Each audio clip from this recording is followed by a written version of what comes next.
ለሰው ክፋቱ ተጠያቂ ራሱ ባለቤቱ እግዚአብሔር ነው ያሰኛልና ብቻ እንዴት ይሄ ክህደት ብቻ አይደለም። በነገራችን ላይ ክህደት አልቦ እግዚአብሔር ብሎ መካድ ነው፣ እግዚአብሔር የለም ማለት ነው። ወይም ደግሞ በምላት አለመረዳት ነው። በሚያሳዝናችሁ ሁኔታ ግን እግዚአብሔርን መክሰስ ግን ይሄ አብይ ክህደት ነው። መጀመሪያ የአኬን ቪዲዮ ላሰማ፣ በጣም ጥሩ ምላሽ ሰጠው ነገር ስላለ እሱን ላሰማ። እግዚአብሔር አስቀድሞ የተወሰኑ ሰዎችን መርጧል። ለእነርሱ ብቻ እንዲሞት ልጁን ልኳል። ልጁ መጥቶ የሞተውም አስቀድሞ ለተመረጡ ለጥቂት ሰዎች ብቻ ነው። እግዚአብሔርን ከመኮነን ማለት አምላክን መኮነን ነው። በነገራችን ላይ ይሄ ቀጥታ ማለት የሆነ የፈለግከውን ዝሙት ብታደርግ የፈለግከውን ነገር ሁሉ ነገር ብታደርግ ያንተ ጥፋት አይደለም እና ተወስኖብህ ነው። አንተ ምን አደረግክ? እስቲ አንተ ምን አደረግ? ተወስኖብሃል። የፈለግከውን ነገር እንድታደርግ ለሲኦል ተብሎ እንደዚህ ካሉ በቃ ምን አደረግ? አንተ ጥፋተኛ አይደለም። አንደኛ ሰው በነፃ ፈቃድ ተሰጥቶት የተፈጠረ ፍጥረት ነው ብላ ቤተክርስቲያን የምታስተምረውን ትምህርት በመጽሐፍ ቅዱስ የተቀመጠውን ቃል መናድ ነው። ፎርዝ ሴንቸሪ ፊፍት ሴንቸሪ ደግሞ ምን አይነት ምንፍቅና መጣ? የፔላጌስ ምንፍቅና ደግሞ ተነሳ። የፔላጌስ ደግሞ ኖ ሰው ቱ ዘ ኤክስትሪም ደግሞ ነፃ ፈቃድ ያለው ነው። ከውድቀትም በኋላ ነፃ ፈቃዱ ምንም አልተነካም። እንደውም ሰው በራሱ ጥሮ ግሮ ድህነትን ማግኘት ይችላል የሚል ደግሞ ፔላጌስ የሚባል መናፍቅ ተነሳ። አምላክ ራሱ ፈጣሪ ራሱ ሁለት ነው፣ የብሉይ ኪዳኑና የሐዲስ ኪዳኑ አምላክ የተለያየ ነው የሚሉ መናፍቃን ተነስተው ነበር።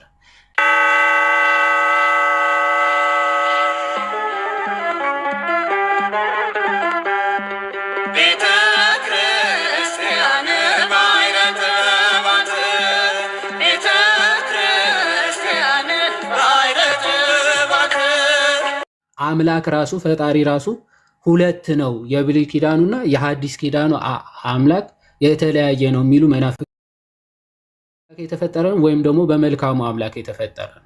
ስለዚህ ሁለት ኤክስትሪምስ አሉ ወይም ደግሞ ሁለቱም ነገሮች በግዴታ የሚሆኑ ናቸው የሚል ዱዋሊዝም የሚከተሉ መናፍቃን ተነስተው ነበር እና ፌት የሚባል ይሄ እጣ ፈንታ የሚባል አይነት ትምህርት የሚከተሉ መናፍቃን ነበሩ። ይሄ ጭራሽ የክፉም የበጎም አምላክ ፈጣሪ የተለያየ ስለሆነ ስለዚህ ክፉ የሚያደርግ ካለ ኦፍኮርስ በዛ በክፋት አምላክ የተፈጠረ መልካም የሚያደርገው ደግሞ እንደዛ የሚል ሁለት አማልክት አድርገው የሚያምኑ መናፍቃን ነበሩ። ከዛ ከነሱ ቀጥሎ የመጣው ማኒ አይ ሁለት አማልክት ሆነው ሳይሆን ሁለት አማልክት ሳይሆን አንድ አምላክ ራሱ የክፉም የበጎም አስገኝ ስለሆነ the source of evil and good ስለሆነ የክፉም የበጎም ፈጣሪ ስለሆነ ሁሉም ነገር ወስኖ ነው የሚፈጥረው የሚል አስተምህሮ ደግሞ አመጣ። ሁሉም ነገር በውሳኔ ነው። ሰው ከተፈጥሯቸው ወይም መልካም ሆነው ሊፈጠሩ ይችላሉ ወይም ደግሞ መልካም ሆነው ሊፈጠሩ ይችላሉ። ሁሉም በአምላክ ቅድመ ውሳኔ በአምላክ ቅድመ አፈጣጠር ሁሉም ነገር የሚፈጸም ነው የሚሆን ነው ብሎ ማኒ የሚባል መናፍቅ ተነሳ።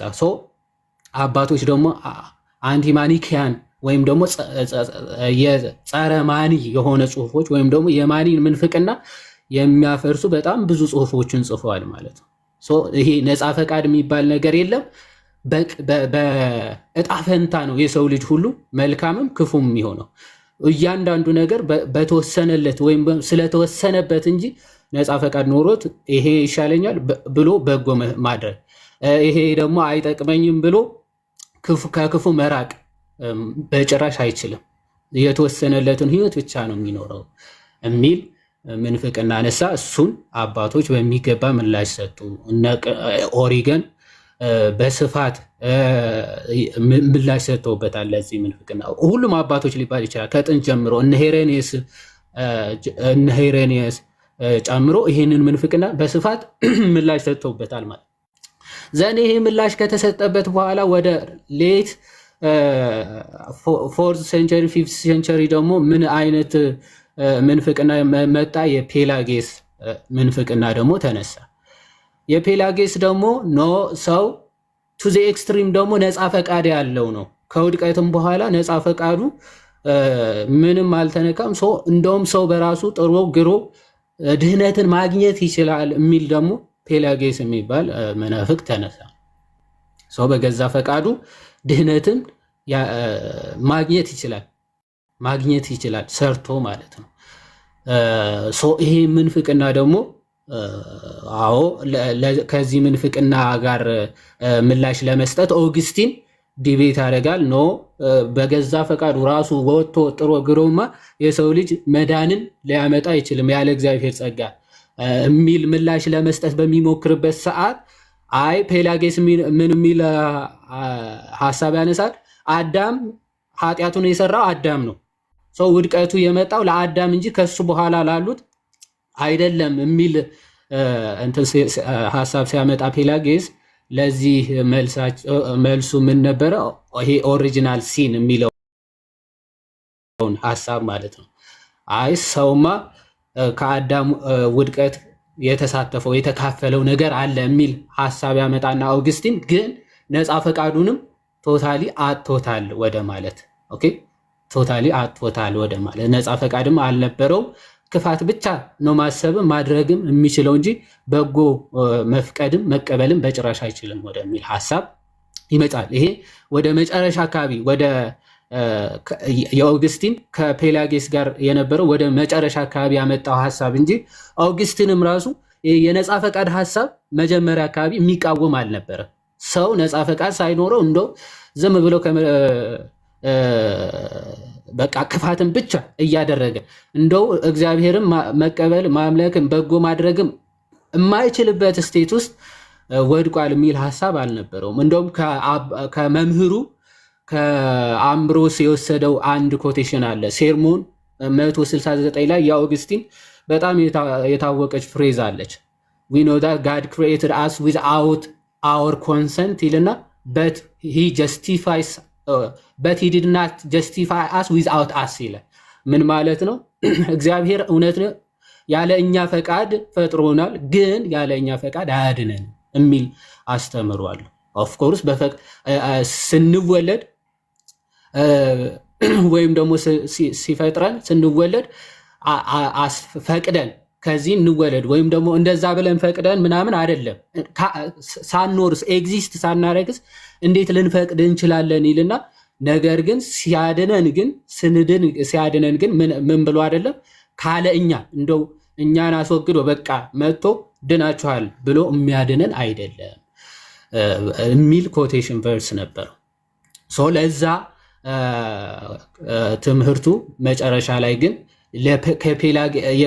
የፔላጌስን ጥያቄ ለመመለስ ሲል ግን ሲጀመር ነፃ ፈቃዱንም አጥቷል ወደሚል መጨረሻ አካባቢ ያመጣው ሐሳብ ነበር። ይሄን ደግሞ በሰዓቱ የነበሩ እነ ጆን ካዚያኖ የተባሉ እና ብዙ መነኮሳት ማለት ነው ይሄ ትምህርት ከቤተ ክርስቲያን አባቶች የራቀ የቤተ ክርስቲያን አባቶችም የማያውቁት ነው። ሰው እንደው ምንም ማድረግም እስካይችል ድረስ ነፃ ፈቃዱንም አጥቷል የሚለው የቤተ ክርስቲያን ትምህርት አይደለም ብለው ጆን ካዚያን ምላሽ ይሰጥበታል እና የተለያዩ የቤተ ክርስቲያን አባቶችም እየተጠቀሱ ምላሽ ተሰጠበት። ይሄንን ኦልሞስት በቤተ ክርስቲያን የነ ጆን ካዚያን ትምህርት ተቀባይነት ይዞ እስከ መቼ ድረስ ይመጣል? ደግሞ ወደ ሪፎርሜሽን ዘመን ይመጣል። ሪፎርሜሽን ዘመን ላይ ደግሞ አዲስ ህይወት ዘርቶ ምን የሚል ትምህርት ይሄ በቃ ፎርሙሌት ተደርጎ ቱሊፕ በሚባል በተለይ ስፔሻሊ በካልቪኒስቶች የሚታወቀው የቱሊፕ ትምህርት ማለት ነው። የቱሊፕ ትምህርት በስፋት መሰጠት ተጀመረ። ቱሊፕ ማለት ምንድነው? በአጭሩ ስንመለከተው የመጀመሪያ ስፔሊንጎቹ ናቸው። የሐሳቦቹ የመጀመሪያ ፊደሎች ተወስደው ነው እና TULIP ነው ቱሊፕ ማለት ነው። እና ቲ ማለት ቶታል ዲፕራቪቲ ማለት ነው። ኦኬ ሰው ቶታሊ ዲፕራይቭ አድርጓል፣ ቶታሊ ዴድ ሆኗል። ለመልካም ነገር ለመልካም ፈቃድ መልካም ለማድረግ ቶታሊ ዴድ ነው የሚል ማለት ነው። ምንም መልካም ነገር ማድረግም ማሰብም ማወቅም አይችልም የሚለውን ቶታሊ ዲፕራይቭ የሆነ ነው ሰው ከውድቀት በኋላ ይላል። ደን ቶታሊ ዲፕራይቭ ከሆነ ደግሞ ዩ አደለ ደን አንኮንዲሽናሊ እግዚአብሔር የሚያድናቸውን ይመርጣል ይላል። ከነዚህ ቶታሊ ዲፕራይቭ ካደረጉ ሰዎች ምን ያደርጋል? አንኮንዲሽናሊ ያለ ምንም ቅድመ ሁኔታ ማለት ነው፣ ያለ ምንም ምክንያት እግዚአብሔር ቶታሊ ከወደቁት የሰው ዘሮች የሚፈልጋቸው ያለ ምንም ምክንያት ኦኬ እንትን አላቸው፣ መርጦ ምን አላቸው? ያድናቸዋል አንኮንዲሽናሊ። ከዛ ሊሚትድ አቶንመንት ኦኬ፣ ሊሚትድ አቶንመንት። ስለዚህ አንኮንዲሽናሊ ኤሌክት ላደረጋቸው ለነዛ ጥቂቶች ሰዎች ብቻ መጥቶ አቶንመንት ይሞትላቸዋል ማለት የሚቤዣቸው እነዚህን የተመረጡትን ብቻ ነው። ሌሎችን አያድናቸውም ማለት ሊሚትድ አቶንመንት ማለት ሊሚትድ አቶን። ከዛ ኢሬዚስቲብል ግሬስ ማለት ኢሬዚስቲብል ግሬስ ምን ማለት ነው? ለነዚህ ለተመረጡ ብቻ ሊቋቋሙት የማይችሉት እንደው እምቢ ማለት የማይችሉትን ጸጋ ይሰጣቸዋል። ለነዚህ ፊው ኤሌክትስ ሊቋቋሙት የማይችሉት ጸጋ ይሰጣቸዋል፣ እምቢ ማለት የማይችሉትን ማለት። ስለዚህ እምቢ የማይሉትን ጸጋ ስለሚሰጣቸው ደን ፐርሲቨረንስ ኦፍ ሴይንትስ ሀፐን ያደረጋል ማለት። ፐርሲቨረንስ ኦፍ ሴይንትስ ምን ማለት ነው? እነዚህ የተመረጡ በጭራሽ ደህነታቸው ደግሞ ሊያጡት አይችሉም በጭራሽ የሚል ትምህርት ማለት። ሶ ቱሊፕ የሚባለውን የካልቪኒስት ትምህርት ፎርሙሌት ተደረገ። ኦኬ የተመረጡ አሉ፣ ሰው ቶታሊ ወድቋል። ከነዛ ከወደቁት አንኮንዲሽናሊ ያለምንም ቅድመ ሁኔታ የተወሰኑትን መርጧል። ለእነሱ ብቻ ሞቶላቸዋል። ከዛ ለእነሱ የማይቋቋሙት ጸጋ ሰጥቷቸዋል። ዘን ፋይናሊ እነሱ ብቻ ይድናሉ፣ ድህነታቸውም በጭራሽ ሊያጡት አይችሉም ብለው ያስተምራሉ። ድህነታቸውም ሊያጡት አይችሉም ሲባል ባይዞ እነዚህ ሰዎች ምንም እግዚአብሔርን ቢያሳዝኑ፣ እግዚአብሔርን ቢሳደቡ፣ ሰውን ቢያስቀይሙ፣ ሰውን ቢገሉ ምናምን እነዚህ አይነት ኃጢአቶች ሁሉ ሊሰሩ ይችላሉ። ግን ኦልሬዲ ሰሌክትድ ኤሌክትድ ስለሆኑ ምንም ይሁን ምን ድህነታቸው አያጡትም የሚል አይነት ትምህርት ነው ማለት። ከነዚህ ደግሞ የሉትራኖች ደግሞ ሀሳብ አለ። ከነዚህ ማለት የተወሰኑ ሀሳቦችን ይቀበላሉ፣ የተወሰኑትን ደግሞ ሪጀክት የሚያደርጉ ማለት። የሉትራን ቶታል ዲፕራቪቲን አት ሳም ፖይንት ይቀበላል ማለት ሲቪል ጉድስ አሉ። ኦኬ በደንብ የካልቪኒስት እና የሉትራን የተወሰነ ልዩነታቸው ላሳያችሁና ከዛ ማስረጃዎችን ምናምን ከፍቼ የተወሰነ አሳይቼ ወደ መጽሐፍ ቅዱስ እንሄዳለን። የሉትራንና በእነዚህ ፖይንቶች በቱሊፖች የሉትራንና የካልቪኒስቶች ልዩነታቸው ምንድን ነው?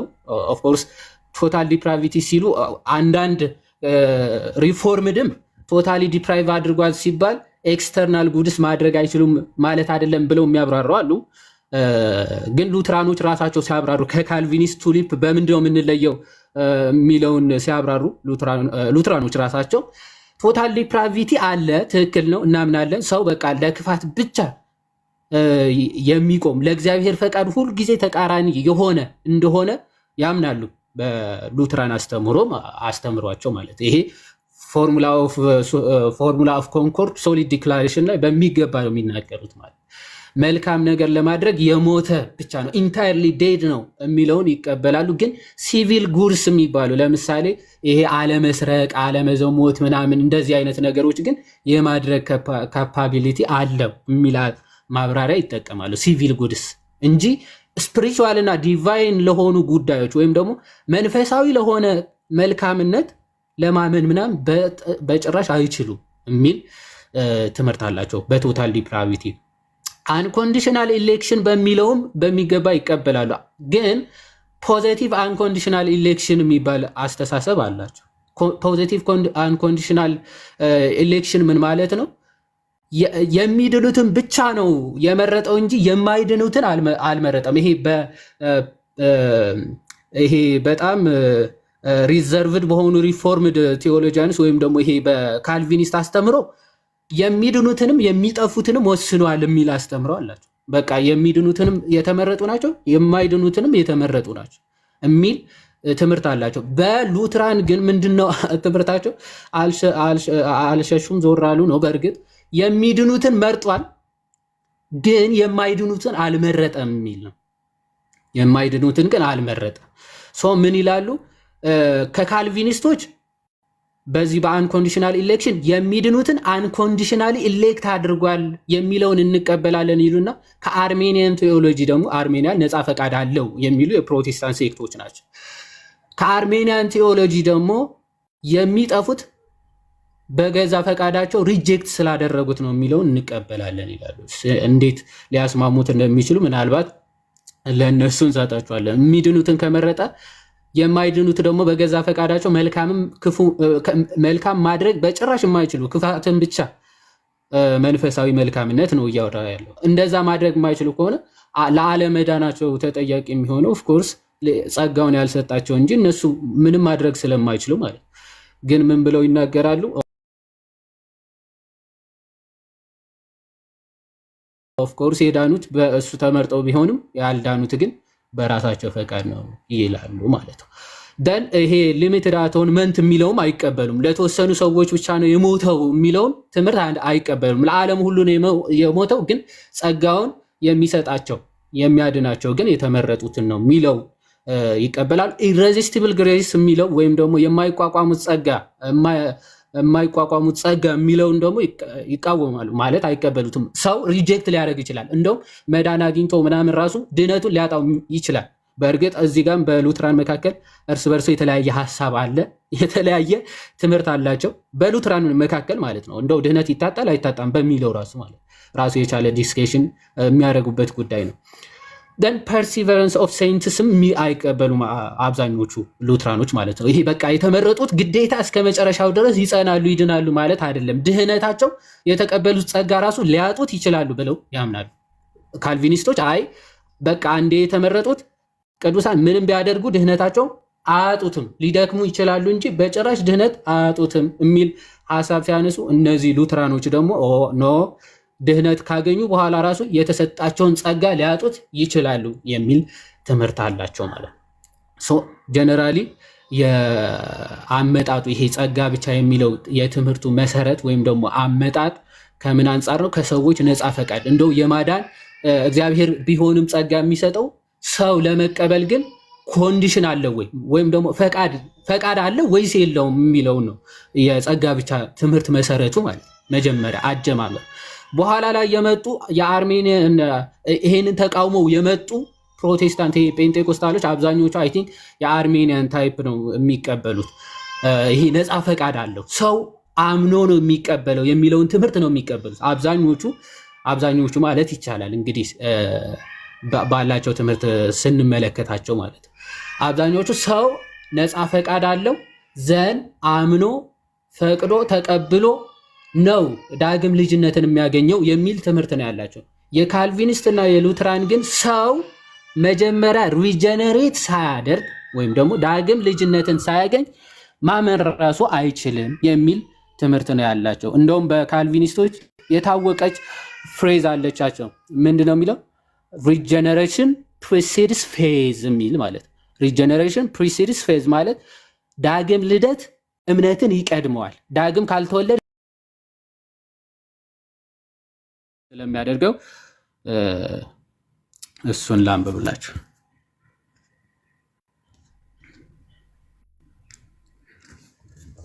ኦኬ ያው ኦኬ ትራንስሌት the formula of concord solid declaration article 2 on free will ማለት ነው ሴክሽን 7 ላይ ኦኬ እንዲህ ይላል namely that in spiritual and divine things the intellect, heart and will of the unregenerated man are utterly unable ይላል። ምን ማለት ነው? በስፒሪቹዋል እና ዲቫይን በሆኑ ጉዳዮች በመንፈሳዊና መለኮታዊ በሆኑ ጉዳዮች የሰው ዕውቀት፣ ሐሳብ፣ ፈቃድ ለአንሪጀነሬት anything but they are entirely dead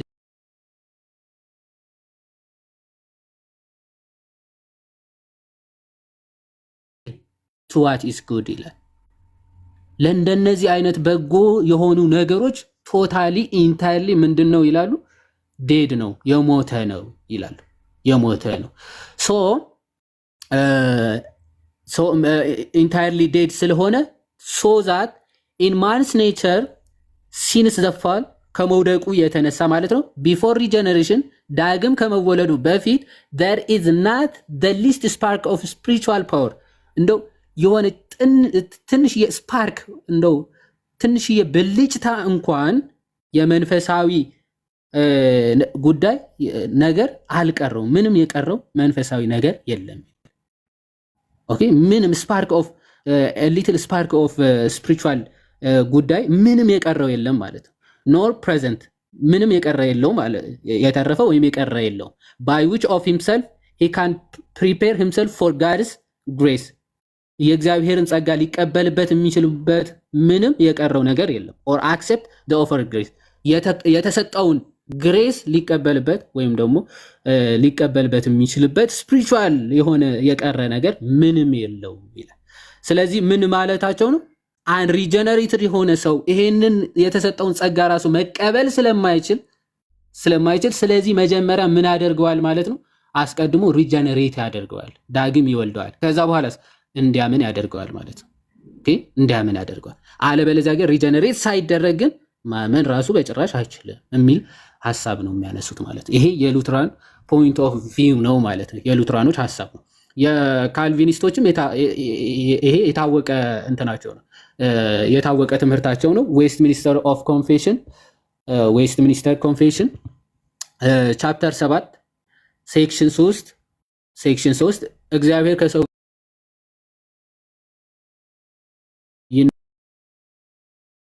ይናገራሉ ለዘላለም ሕይወት የተመደቡ ሁሉ ፈቃደኛ እንዲሆኑና እንዲያምኑ መንፈስ ቅዱስን እንዲሰጣቸው ተስፋ ሰጠ ይላል ምን ለተባሉት ነው ለዘላለም ሕይወት የተመደቡ የመደባቸውን ለነርሱ ፈቃደኛ እንዲሆኑ ፈቃድ እንዲኖራቸው ራሱ ፈቃደኛ እንዲሆኑ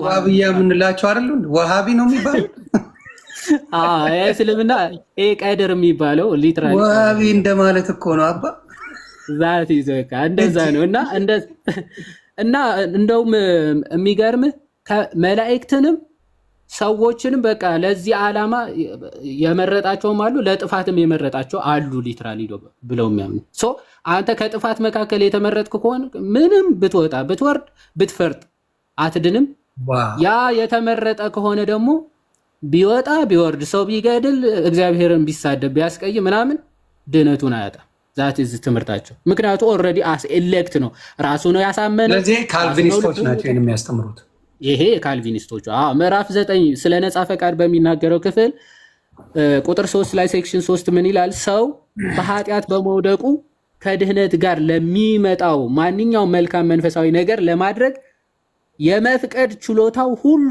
ሙሉ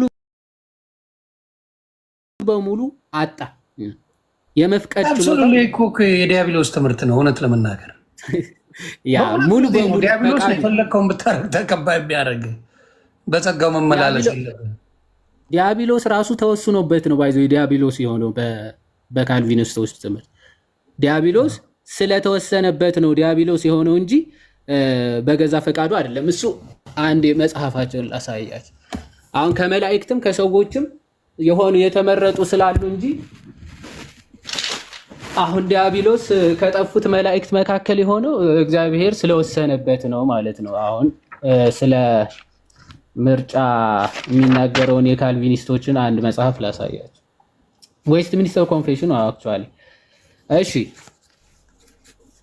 ቁጥር ስለ እግዚአብሔር ዘላለማዊ ድንጋጌ ይልና ኦኬ ምዕራፍ 3 ማለት ነው ዌስት ሚኒስተር ኮንፌሽን ስለ እግዚአብሔር ዘላለማዊ ድንጋጌ ይልና እግዚአብሔር ዘላለም የደነገገውን ድንጋጌ ቁጥር 4 ላይ በእንደዚህ አይነት ልዩ ሁኔታ ኦኬ ቆይ ቁጥር 3 ላይ በእግዚአብሔር ድንጋጌ ለክብሩ መገለጫ አንዳንድ ሰዎችና መላእክት ምን አድርጓል ለዘላለም ሕይወት ሌሎቹ ደግሞ ሌሎቹ መላእክትና ሰዎች ማለት ነው ለዘላለም ሞት አስቀድመው በእግዚአብሔር ተወስነዋል ይላል ታዲያ ምን አለፋ ያ በቃ በምን ያውቃሉ እንግዲህ አሁን ይሄን ለማወቅ በምን ይታወቃል ምንም አታውቅም። ባይዘው ወይ አሁን ሰዎቹ አሁን አንተ ተመርጣ ማለት ምርጫ ከተመረጡት መካከል ታውቃለውን የውሃዳውን በዚህ አካሄድ you don't know አሁን አንድ ሰው እንትን ይላሉ። አሁን ለምሳሌ እኛ አሁን እኔ ራሴ እንደተመረጥኩ አውቃለሁ ይሉና አንተ መጨረሻ ላይ ወይም ሙስሊም እንደማትሆን ወይ ካልቪኒስት እንደማትወጣ በምን ታውቃለህ ትለውና እንግዲህ ከወጣው እስካለው ድረስ እርግጠኛ ሲሆን እምነት ተመችቶኝ ኦኬ ሶ ሰመራይዝ ስናደርገው እንግዲህ እኔ ሪፍሬዝ ላድርገውና ከዛ ወንድሞች እንዲቀጥሉበት መኩ በመጽሐፍ ቅዱስ እንዴት ይታያል የሚለውን መኩ ይሄድበትና ከዛ ወንድሞ እነ ብሬ ምናምን አሉ ይጨማምሩበታል። ከዛ ያሬዶና መምህር ኤፍሬም ሰመራይዝ ያድርጉና በአባቶችስ እንዴት ይታይ ነበር የሚለው ሰዓት ካለን ወደ በኋላ ላይ እናየዋለን። ሶ በአጠቃላይ ጠቅለል ስናደርገው ይሄ ጸጋ ብቻ የሚለው ቃሉ ባይዘይ ምንም ችግር ያለበት አይመስልም አይደለ? ጸጋ ብቻ እኔ እግዚአብሔር ካላዳንን በስተቀር እኛ በገዛ ራሳችን አንድንም የሚለውን ሐሳብ ለማስተላለፍ ቢሆን በጣም የኛም ትምህርት ነው። ሰው በራሱ ጥረት ግረት መዳንን ሊያመጣ አይችልም። ኦፍ ኮርስ ጸጋ እግዚአብሔር ነው የመዳን ሁሉ ጀማሪ። መዳናችንም የፈጸመው ኦፍ ኮርስ እግዚአብሔር ብቻ ነው። እኛ አስተዋጽኦ ሰጠን ወይም ደግሞ እንዲያድነን የሆነ ነገር አድርገን አይደለም። እግዚአብሔር ያንን አይቶ ኦኬ መዳን ይገባቸዋል ብሎ አይደለም ያዳነን ማለት። ግን የተሰራው መዳን ግን የምንቀበልበት ኮንዲሽን ግን አለ ማለት እግዚአብሔር አድኖሃል፣ ግን ሲያድንህ ግን ነፃ ፈቃድህን ጠምዝዞ አዙሮ ቀምቶ በቃ ነፃ ፈቃድ ስለሌለ እንደውም የተወሰኑ ሰዎች የሚመቹኝን የተወሰኑ ምንም ቅድመ ሁኔታ ሳላይ እነዚህ ሰዎችን መርጫለሁ፣ እነዚህን ደግሞ አልመረጥኳቸውም ፎር ዛት ማተር ምናምን ብሎ እግዚአብሔር የሰው ፊት አይቶ ዝም ብሎ በቃ የሆኑ ሰዎችን ሰሌክት የሚያደርግ አምላክ ግን በፍጹም አይደለም። ለዓለም ሁሉ መዳኑን እጁን ዘርግቶ ይሰጣል። ከዛ በኋላ ሰው ግን መቀበል አለበት። ኦፍኮርስ አዎ መቀበል አለበት። ልክ የመጻጉዕን ታሪክ ትመለከታላችሁ አይደል? መጻጉዕ እኮ የታወቀ ነው፣ ታሟል አይደል? አልጋ ላይ ተኝቷል። ክርስቶስ መጣ ሊፈውሰው ማለት ነው። ሊፈውሰው ሲፈልግ ግን ልትድን ትወዳለህን? የእሱ ፈቃድ ኦፍኮርስ ይጠየቃል ማለት ኦፍኮርስ መዳን በራሱ ማዳን ይችላል መጻጉዕ? አይችልም። ራሱን ማዳን አይችልም። የሚያድነው አካል ይፈልጋል። እሱም ክርስቶስ ነው። መጣ። ሲመጣ መዳን ትወዳለህን አለው። አዎ ማለት ከኛ ይፈልጋል። ነፃ ፈቃዳችን ተጠቅሞ ነው የሚያድነን እንጂ አንተ ሳትፈቅድ መጥቶ ጠምዝዞ አያድንህም። እግዚአብሔር እንደዚህ አይነት አምላክ አይደለም። ነፃ ፈቃዱ ተጠቅሞ ሲያድነው ትመለከታለህ። ለእነሱ የምትጠይቁልኝ አንድ ጥያቄ አለ። እንደው ሌሎቻችሁ ከሰማችሁ ከዚህ ላይ መጀመሪያ ከተመረጠ ለምን መጀመሪያ ያስፈጠራቸው የማያስፈልጉት? መጀመሪያ ሁሉንም የመረጠ ሁሉን ነገር ያስተካከለ ከሆነ እግዚአብሔር አምላክ መጀመሪያው የማይፈለጉትን ለምን ፈጠራቸው? እና ያ ጥያቄ ይፈጥራል። ገባ? በእነሱ ትምህርት እኮ ከተመረጠ ሌላው እንዴት ለምን ፈጣሪ ፈጠረው ታዲያ የማያስፈልገው?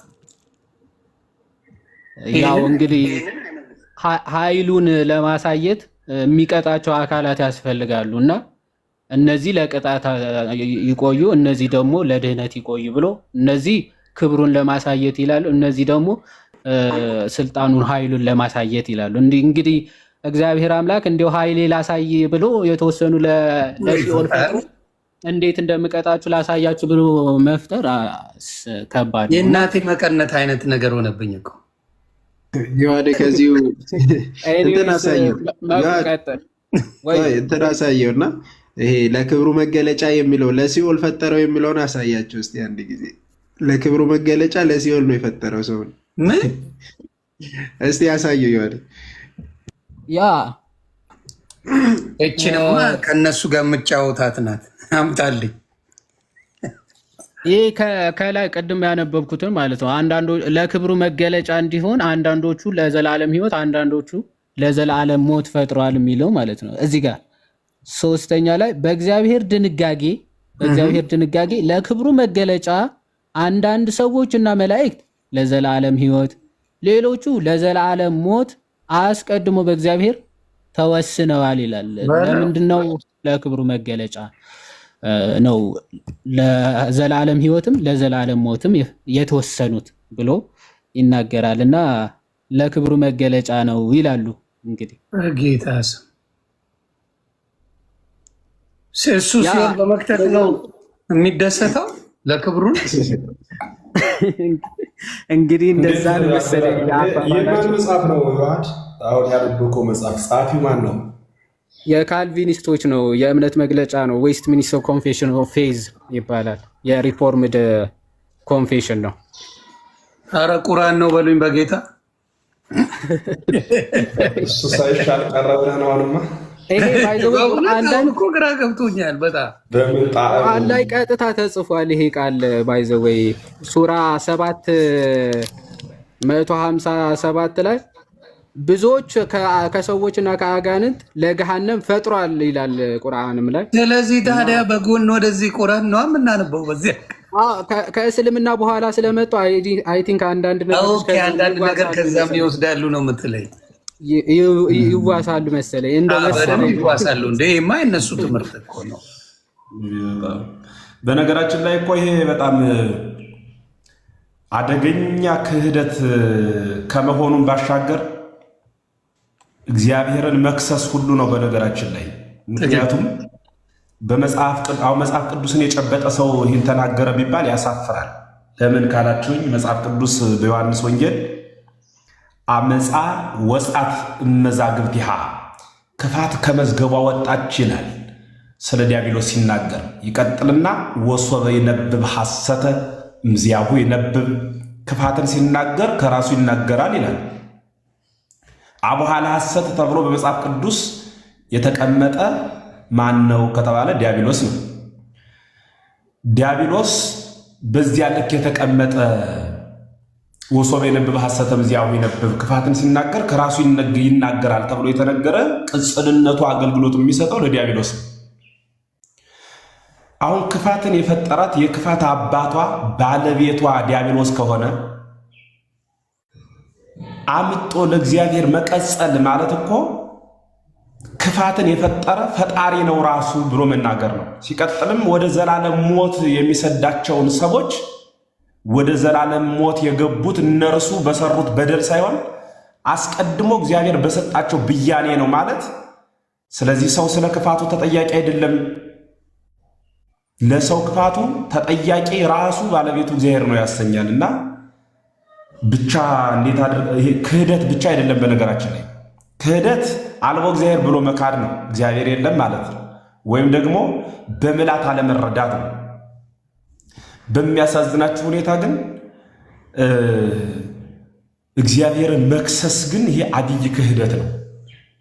አንደኛ ሰው በነፃ ፈቃድ ተሰጥቶት የተፈጠረ ፍጥረት ነው ብላ ቤተክርስቲያን የምታስተምረውን ትምህርት በመጽሐፍ ቅዱስ የተቀመጠውን ቃል መናድ ነው። ነፃ ፈቃድ አልተሰጠውም፣ ግዑዝ ዕቃ ነው ማለት ነው። ሲፈልግ ያጸድቀዋል፣ ካልሆነም ይኮንነዋል ብሎ ማመን ስለሆነ እና ወደ ኋላው እንላለን። በቅደም ተከተል እንደነበርነ እናንሳ። ሌሎቻችሁ ቀጥሉ። ሰላም ግን ብያለሁ፣ ካላልሁ ብያለሁ፣ ካልሁም የቅድሙን ያዙ።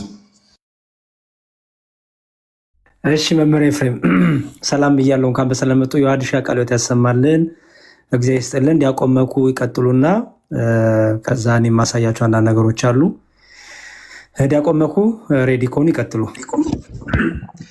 መልካም እሺ፣ ቃለ ሕይወት ያሰማልን። ዮሐዴ በደንብ ክፉን ለይተ ምን እንደሆነ አሳይታልና በእውነት በጎን እንድንይዝ ማለት ነው። ማለት ከምንፍቅና ሰው እንዲርቅ ነው። በነገራችን ላይ ይህንን የምናሳያችሁ የምናየው ከክፉና ከምንፍቅና ሰው ለይቶ እንዲያውቅና እንዲረዳ ነው። በቃ ምን እንደሆነ ምንፍቅና ምን እንዲያይ ነው።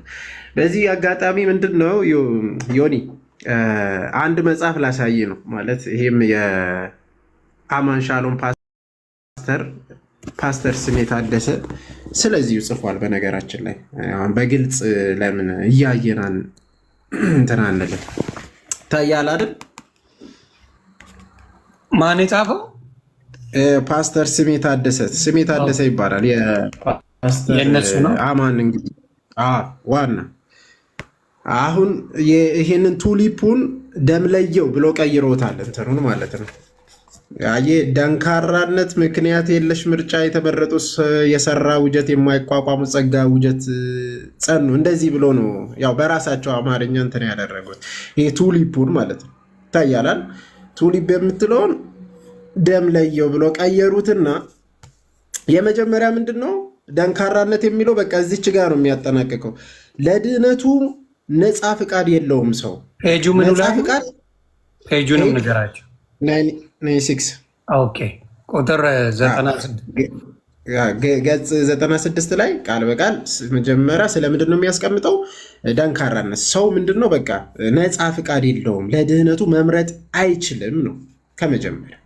ኦኬ ካልቻለስ ምን መሆን አለበት? መመረጥ አለበት። ላንብብላችሁ ቃል በቃል እቺ ላንብብና ምክንያት የለሽ ምርጫ ይልና እሺ እግዚአብሔር አብ ዓለም ከመፈጠሩ በፊት የተወሰኑ ሰዎችን ከእነርሱ ማንነት ጋር ባልተያያዘ መንገድ መምረጡን ያመለክታል።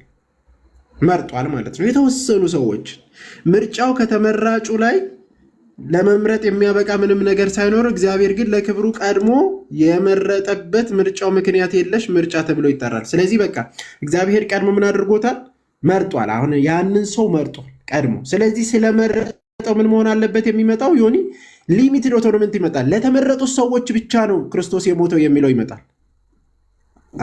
የመረጠው ቀድሞ ሰው ሞታል። ስለዚህ መመረጥ አለበት። መረጠ። ስለዚህ ኢየሱስ የሚሞተው ለማን ነው? ለተወሰኑ ሰዎች። ይኸው ላንብብልህ በደንብ ይሁት። ይህ ትኩረት ይላል ሊሚትድ ኦቶኖመንት ያደረገው በኢየሱስ ክርስቶስ መሰረታዊ ስራ ላይ ነው። የሞተው ለመረጣቸው በጎቹ ብቻ ነው። ለመረጣቸው በጎቹ ብቻ ነው። ከእግዚአብሔር መወለድ የሚችሉትም እነርሱ ብቻ ናቸው። እርቁና ሰላሙ ዓለም ከመፈጠሩ በፊት የእኔ ብሎ ከለያቸው ዓለም ከመፈጠሩ በፊት የእኔ ብሎ ከለያቸው ሰዎች ጋር ብቻ መሆኑን ያጸናበት መስዋዕታዊ ስራ በዚህ ያረጋግጣል። ይቀጥልና ሰዎቹ ላይ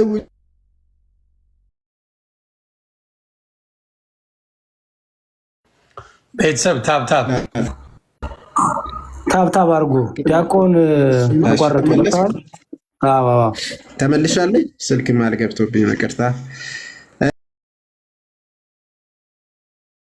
እሺ በዚህ ኢየሱስ ደም ከንቱ አልፈሰሰም እንላለን ብሎ በመሰረቱ ኢየሱስ አንድ ለዲያብሎስ አልሞተም፣ ለወደቁት መላእክትም አልሞተም፣ እርሱ ለዓለም ሕዝብ ሁሉ አልሞተም።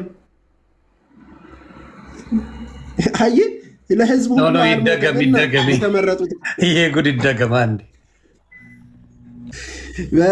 በዚህ ምክንያት እሺ በከንቱ አልፈሰሰም ብሎ በዚህ በመሰረቱ ኢየሱስ ለዲያብሎስ አልሞተም፣ ለወደቁት መላእክትም አልሞተም፣ እርሱ ለዓለም ሕዝብ ሁሉ አልሞተም። መጽሐፍ ቅዱስ ውስጥ ምን ይላል? ተቃራኒ ነው። የዓለምን ኃጢአትን የሚያስተሰርይ በግ የተባለው ኢየሱስ ክርስቶስ፣ እነዚህ ደግሞ ለሕዝብ ሁሉ አልሞተም የሚሉ ናቸው። እኔ የምልህ ከየትኛው መጽሐፍ ቅዱስ ነው የሚያነቡት እነሱ? ስራ ስለገባኝ በጣም ነው የሚገርም። ሌላ መጽሐፍ ቅዱስ አለ እንዴ? ለማወቅ ፈልግ። ለብቻ አይ ቅድም ብሏል እኮ ያዴ ከቀድሩም ይወስዳሉ ከእስልምና በኋላ ስለተነሳ ከሁለቱም አያይዞታል መሰለኝ።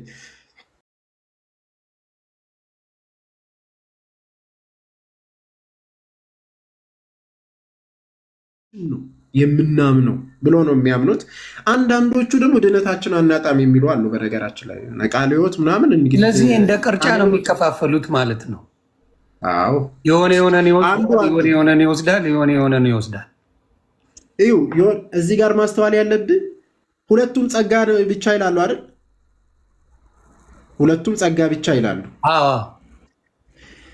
ያኛው የሙሉ ወንጌል ጸጋ ብቻ ሲል አይ እኔ ጸጋ ብቻ ሲል እኔማ አምኜ አሜን ብዬ ተቀብዬ ነው የዳንኩት እንጂ በግድ አይደለም ይላል። ይሄኛው ደግሞ ጸጋ ብቻ ሲል አይ ቀድሜ ተመርጫለሁ። አይ ጸጋ ብቻ ሲሉ እነሱ ተመሳሳይ አይደለም፣ እርስ በርሳቸው ራሱ አንድ አይደለም። ጸጋ ብቻ ሲሉ ኢቭን ኦኬ ወደኛ እንመለስና የዚህ ትምህርት በቀላሉ ጥቅሶችን ያዝ። የተወሰኑ ቤተሰብ ጥቅሶችን ቁርአን እየተማርን ነው። በዚህ አጋጣሚ ዲያቆን መኩ የእኛን ትምህርት መጨረሻ ላይ ብናነሳው የእኛ ደግሞ እንዴት እናያለን የሚለውን የእነሱን ፕሬዘንት እሱ ካደረግን በኋላ የመጨረሻ ይሁን። ትክክል። በእኛ ደግሞ እንዴት ይታያል የሚለውን ብናሳይ አሪፍ ይመስላል።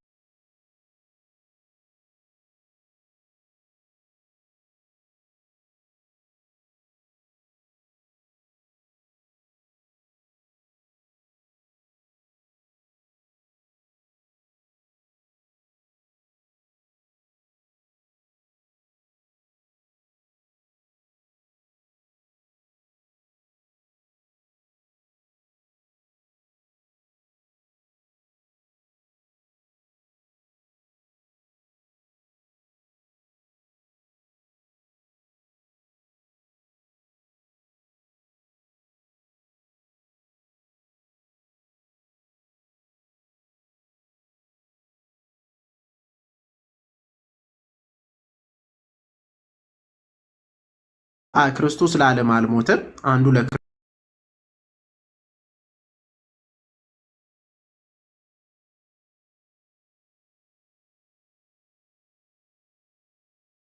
ድነቴን ማጣት ይችላለሁ ይላል። አንዱ ደግሞ ድነቴን ላጣ አልችልም ይላል። ለባችሁ እንደዚህ አይነት ነገር አለ። በዚህ ውስጥ ህብረት እንዴት ታደርጋላችሁ? እንዴትስ አንድ ነን ማለት ትችላላችሁ? አይቻልም። በቃ ከዛ ጨለማ ውጡ ነው። ኑ በብርሃን ተመላለሱ የምንለው በዚህ ምክንያት ነው። ይኸው ቤተክርስቲያን ትምህርቷን እንገልጣለን፣ እናሳያለን ቀጣይ ላይ እግዚአብሔር ቢፈቅድ እና ከዛ አይነት ጨለማ ብትወጡ እግዚአብሔርን ከመኮነን ማለት አምላክን መኮነን ነው። በነገራችን ላይ ይሄ ቀጥታ ማለት የሆነ የፈለግከውን ዝሙት ብታደርግ የፈለግከውን ነገር ሁሉ ነገር ብታደርግ ያንተ ጥፋት አይደለም እና ተወስኖብህ ነው። አንተ ምን አደረግክ? እስቲ አንተ ምን አደረግ? ተወስኖብሃል። የፈለግከውን ነገር እንድታደርግ ለሲኦል ተብሎ እንደዚህ ካሉ በቃ ምን አደረግክ? አንተ ጥፋተኛ አይደለም። ማን እግዚአብሔር ያውጣችሁ። ከፕሮቴስታንቶች መልእክታችን ነው። እንቀጥላለን ትምህርታችን። ቃልዮትን ያሰማልን። የሆነ ትልቁ ላድርገኝና ቶሎ ቶሎ ፕሬዘንት አድርገን ማጠቃለያ የኛ ቤተክርስቲያን ደግሞ ትምህርቷ እምነቷ ምንድን ነው የሚለውን መምህር ብርሽም መምህር ኤፍሬም ስላሉ መጀመሪያ የአኬን ቪዲዮ ላሰማ። በጣም ጥሩ ምላሽ የሰጠው ነገር ስላለ እሱን ላሰማ። እግዚአብሔር አስቀድሞ የተወሰኑ ሰዎችን መርጧል። ለእነርሱ ብቻ እንዲሞት ልጁን ልኳል። ልጁ መጥቶ የሞተውም አስቀድሞ ለተመረጡ ለጥቂት ሰዎች ብቻ ነው። ቤዞትን ግን በተመለከተ ወንድማችን ያነሳው ነገር በራሱ በትክክል የተረዳው አይመስልም። ምክንያቱም የውስን ቤዞት እሳቤ ኢየሱስ ክርስቶስ ለዓለም አልሞተም የሚል አይደለም፣ ወይ ደግሞ የኢየሱስ ክርስቶስ የመስዋዕትነት ስራ ለዓለም የቀረበው ፈር አይደለም የሚል አይደለም።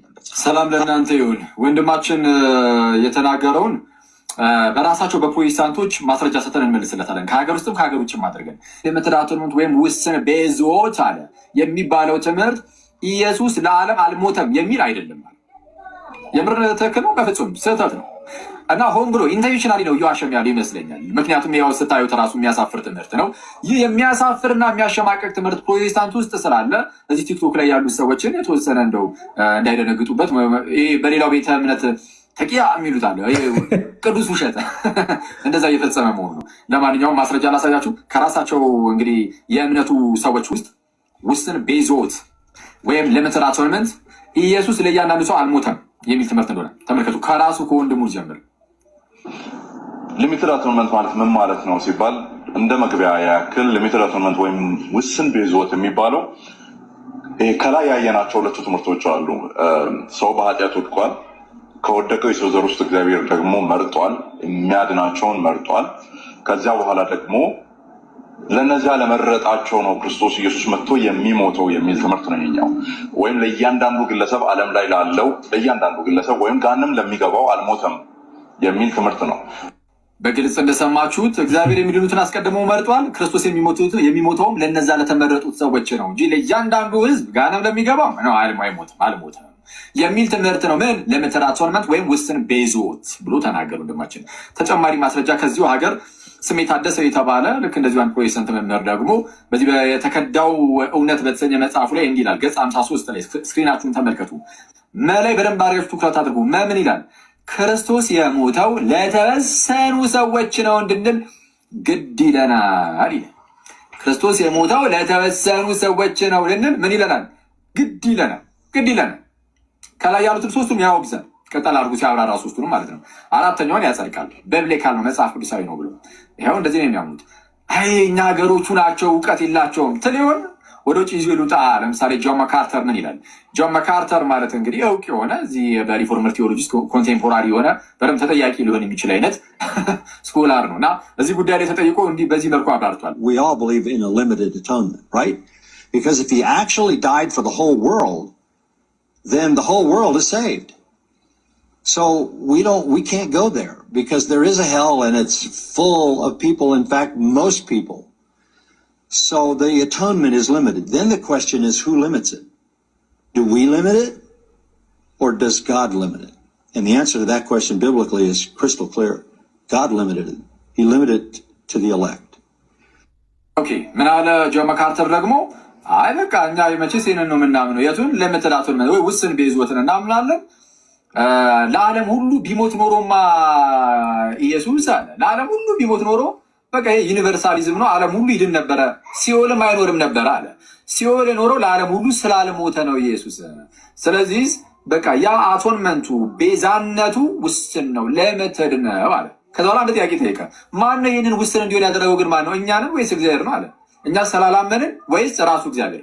ራሱ እግዚአብሔር ለራሱ ክብር አለ።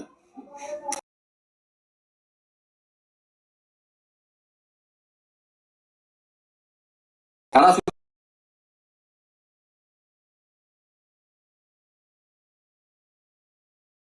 አኑ ጄምስ ዋይት እንዲህ ይላል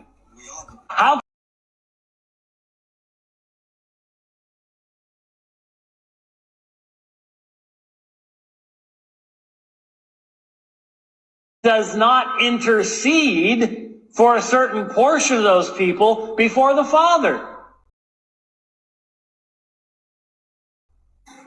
ቀደም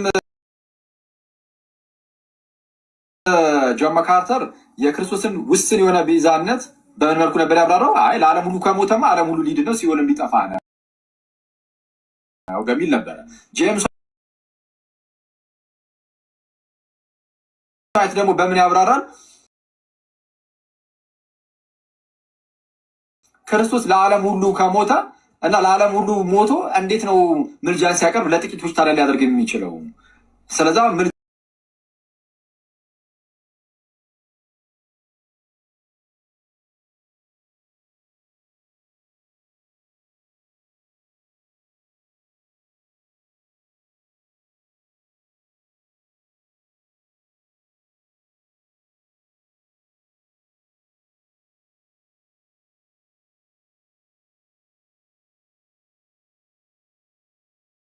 ሀዲዬ በእንግሊዝኛ ያሳየውን አንዳንድ ሰዎች ይሄ እንግሊዝኛ ጽሁፍ ነው ምናምን የሚል ነገሮች ሳይ ነበር እና ታዲያ ለምን በአማርኛ እናየውን ብዬ አሰብኩ።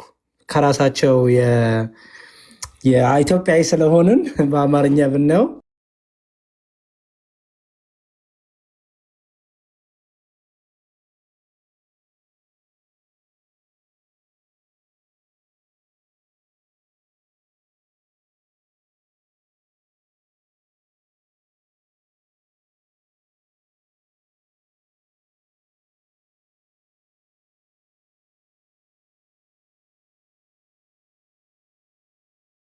የወንጌላውያን ሉተሪያን የእምነት መግለጫ ነው። የሉተሪያን የነመካነ ኢየሱስ የእምነት መግለጫ ማለት ነው። እሱ ላይ ምን ይላል? ቅድም ስለ ነፃ ፈቃድ ሀዲዬ ሲያነሳልን የነበረውን ላሳያችሁ። ምን ይላል? ነፃ ፈቃድ ይላል። ያው ገጽ 32 እና 33 34ንም 35ንም ጨምራችሁ አንብቡ። ያው ጊዜ እንደውስ ይገድበናል እንጂ እስቲ ጥቂት ለምሳሌ ገጽ 33ን ላንብብ። ምን ይላል? እሺ በእግዚአብሔር ፊት እሺ ያወራኝ ሰው የለም አይደል? ኦኬ እሺ ይላል። ኦኬ ይኸው ከፍ ልበል። ቀደም ሲል እንዳየ ነው ይላል። ቀደም ሲል እንዳየነው ስሙ ሲነርጂዝም ሰው በእግዚአብሔር እርዳታ በመልካምና በክፉ መካከል ምርጫ ማድረግና ለድነቱ ከእግዚአብሔር ጸጋ ጋር መተባበር ይችላል የሚባል የሐሰት መሰረት እምነት አለ ይላል ሉተር። ሰው በነፃ ፈቃዱ መዳኑን ለምሳሌ እግዚአብሔር ሊያድነው ሲመጣ ቃሉ ወደሱ ሲመጣ መንፈስ ቅዱስ ወደሱ ሲመጣ እሺ በጀ ብሎ ልቡን መክፈት ይችላል የሚል የሐሰት ትምህርት አለ ይላል። ስለዚህ ሰው ነፃ ፈቃድ የለውም ማለት ነው።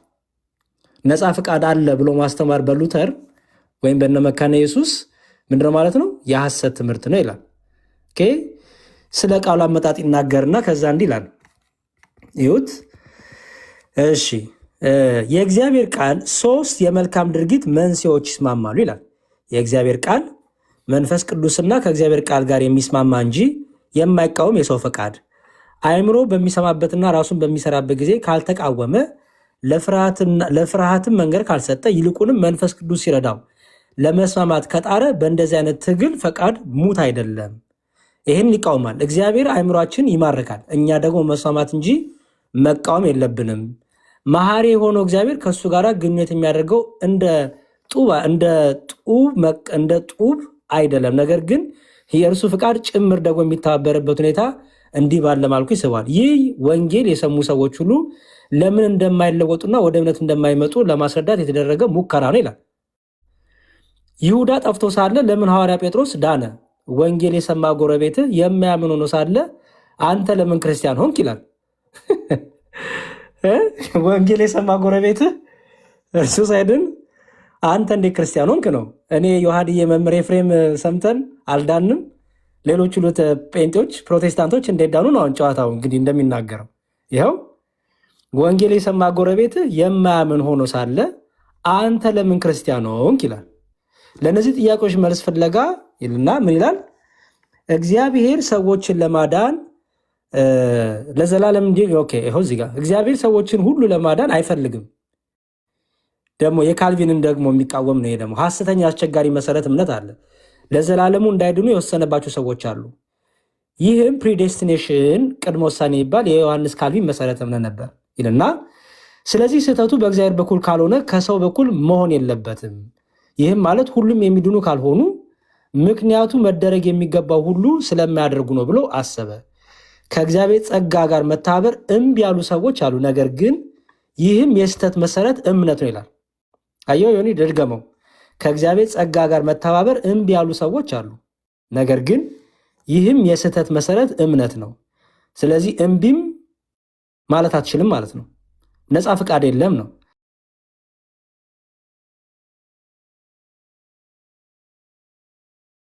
ደግሞም በሰው ልብ በጥልቀት ሰርጾ የገባ የሐሰት መሰረት እምነት ነው። ይህም ሰዎች በአንድ ወይም በሌላ መንገድ የራሳቸውን ድነት በስራ ያገኛሉ ብሎ የሚያምኑ የሰዎች ሁሉ የተፈጥሮ አስተሳሰብ አካል ነው። ይህም በሰዎች በተፈጠሩ በሁሉም ሃይማኖቶች ታገኘዋለህ ይልና ከዛ እንዲላል ያልተገባውን ድነት በሰጠው በኩል በጸጋ ድኗል እንጂ ራሱ ምንም አያደርግም፣ ደግሞ በምንም መንገድ ራሱን አያድንም ብሎ የሚያስተምር በዚህ ዓለም ብቸኛ እምነት ክርስትና ነው። እንግሊዝኛው ይሻለኛል። ይህማ ውዝግብግብ ነው የሚያደርገው። ይኸው ምን ይላል? ገብቷቸዋል ቤተሰብ? እኔ አልገባኝም። እንግዲህ ደጋግሞ አንበብ አለብህ። የእንግሊዝኛው ክሊር ነበር ዮሐዴ ሲያስተምር። ይህ ተወዛግቤያለሁ። ይኸው ምን ይላል? እግዚአብሔር ልባችንን ካልከፈተልን የእርሱን ወንጌል ልንቀበልና በእርሱ ልናምን አንችልም። እንደዚሁም ይህ የልባችን መክፈት የእርሱ ነፃ ስጦታ ነው ይላል። ምን ይላል? እግዚአብሔር ልባችንን ካልከፈተልን የእርሱን ወንጌል ልንቀበልና በእርሱ ልናምን አንችልም ይላል። አየኸው? ኢቭን ለማመን ራሱ ነፃ ፈቃድ የለህም ማለት ነው። ስለዚህ አንድ ሰው ካላመነ እግዚአብሔር ልቡን አልከፈተለትም ማለት ነው። ቴክኒካሊ ዲክታተር አደረጉት እኮ በቃ ሮቦት ነው ማለት ነው የሰው ልጅ። አይ ቲንክ ይሄ ቋንቋ ትንሽ ባለፈው አበሳጭቷቸዋል፣ ግን ምንም ማድረግ አልችልም። ዲክታተርሺፕ ነው እኮ አክቹዋሊ ዳስ ወዲ እሱ ካልከፈተ ምንም አታመጣም ነው። እኔ ካልፈቀድኩ ምንም አታመጣም አይነት ነገር ከፈተ። አሁን አንተ ወንጌል አልሰማም ብትል፣ አይ በቃ አልቀበልም ብትል አንተ ስለፈለክ አይደለም ማለት ነው። አዎ በግድ ትሰማታለህ። ኖ እግዚአብሔር ስላልከፈተልህ ተብሎ ነው እንጂ የሚታሰበው። ነው እንደዛ እኮ ነው ይላል። እግዚአብሔር ልባችንን ካልከፈተልን የእርሱን ወንጌል ልንቀበልና በእርሱ ልናምን አንችልም እኮ ነው የሚለው። አየህ፣ ሰው ለምሳሌ አንድ ሰው አላምንም ቢል በነፃ ፈቃዱ አይደለም አላምንም ያለው። አምናለሁ ቢልም በነፃ ፈቃዱ አይደለም፣ አላምንም ቢልም በነፃ ፈቃዱ አይደለም ማለት ነው። ስለዚህ ቅድም አሁን ለምሳሌ ወንድማችን ዮሐድ እንዳለው ፈቃዱን ጠይቆት አይደል እንደ ጌታ ኢየሱስ ክርስቶስ 38 ዓመት ባልጋ የትኛውን ያስነሳው? እርሱ እንግዲህ የእኛ መልስ ነው። እሱም በኋላ እንመጣበታለን። አዎ። ስለዚህ አይ ልለ የፈለኩ ምንድን ነው ያንተ እንትን የእኛ ዊሊንግ ሳይኖር የሚሆን ነገር የለም እኮ የለም። እዚህ ላይ ግን ይኸውልህ ከታች ሚላ መሰለያው የስምምነቱ መሰረታዊ መመሪያ ሁለተኛው አንቀጽ የሲነርጂዝም መሰረት እምነትን በጥብቅ ይቃወማ ይላል። ሲነርጂዝም ማለት እግዚአብሔር መንፈስ ቅዱስ ሲያግዝህ ሲረዳ አንተ እሺ ብለህ መቀበል ማለት ነው። ይሄንን ሉተር ይቃወማል። ምክንያቱም ይላል እዚህ ጋር መሰረተ እምነቱ በሁሉም ረገድ በውዝግቡ ወቅት ከግምት ውስጥ ገብቷል ይልና ሰው ይለ አሁን አንብበው ሰው ከመረዳቱ ከመለወጡ ዳግም ከመወለዱ ከመታደሱና በመንፈስ ቅዱስ ከመማረኩ በፊት ከራሱ የሚችለውና በራሱ የተፈጥሮ ኃይሎች ሊጀምር ሊሰራ ወይም በመንፈሳዊ ነገሮች ስራ ሊስማማ የሚችለው ደግሞ በራሱ መለወጥ ወይም ዳግም እንዲወለድ ሊያደርገው የሚችለው የድንጋይን ወይም የግንድን ወይም ደግሞ የሸክላን ያህል ብቻ ነው ይላል። ምን ማለት ይላል? በሌላ አነጋገር ይልና ቅዱስ የእግዚአብሔርን ቃልም መለወጥን፣ በክርስቶስ ማመንን፣ ዳግም ልደትን፣ መታደስንና ለነዚህ ውጤት ላለው መነሻና ፍጻሜ ሁሉ ምክንያትን በሙሉ ወይም በከፊል በማንኛውም መንገድ በጣም ትንሹና ፈጽሞ ሊቆጠር የማይችለውን ነገር ሳይቀር ተፈጥሯዊ ለሆነ የሰው ነፃ ፈቃድ ኃያልነት አይሰጥም። አየው፣ ሙሉ በሙሉ ምንም ሳይቀየር ለመለኮታዊ አሰራርና ለመንፈስ ቅዱስ ይሰጣ ይላል። ስለዚህ ምንም ነፃ ፈቃድ የለም ማለት ነው። በቃ ምንም በይሄ በሉተራውያን በእነ መካነ ኢየሱስ ያለው አስተምሮ ነው ማለት ነው። በደም በእግዚአብሔር ፊት የእምነት ጽድቅ እያለ ከታችም ብዙ ነገር ያነሳል። ኦኬ፣ ሌላም ደግሞ ልጨምር ቶሎ ጊዜ እንዳልፈች። ይሄ ፔጅ 33 ይኸው ነፃ ፈቃድ ብሎ ያስቀምጣል። ነፃ ፈቃድ ብሎ የሚያስቀምጠው ነው የመጽሐፈ ስምምነት ላይ 33 ከ35 ብታነቡት አይ ቲንክ ጥሩ ነገር ታገኛላችሁ ማለት ነው። ጸጋ ብቻ ሲሉ አያወደላው ልዩነታቸውን እኔ ደግሞ አሁን ሊቀጥሎ ደግሞ ልዩነታቸውን ላሳየ። ጸጋ ብቻ ሲሉ የመካነ ኢየሱስን ካየህ ከዛ ደግሞ የሌሎችን ደግሞ ላሳይ ቀጥሎ። ለምሳሌ ይሄ ደግሞ የማን መሰለ? የሙሉ ወንጌል ነው። ይሄ የሙሉ ወንጌል ነው። ይኸው የሙሉ ወንጌል ለመሆኑ ማስረጃ ይኸው በየአይነቱ ነው። ቤተሰብ እየሰማችሁ ይሄ የሙሉ ወንጌል ነው። መጀመሪያ የቃለ ሕይወት ነበር አይደል? የመካነ ኢየሱስ የመካነ ኢየሱስ። አሁን የሙሉ ወንጌል። ይሄ ደግሞ የሙሉ ወንጌል ነው። የሙሉ ወንጌል ደግሞ ተቃራኒውን ደግሞ ይኸው ከዛ ከመካነ ኢየሱስ የወጣ ነው። ይሄ ደግሞ ምን ይላል? ምርጫ ይልና ይጀምራል። ኦኬ፣ ምርጫ ይልና ምን ይላል? ከላይ ከፍለ ስታነበው ለመሞት ፈቃደኛ መሆን ምትክ መሆን ይልና ከዛ ምርጫ ብሎ ይጀምራል። ይኸውልህ እሺ፣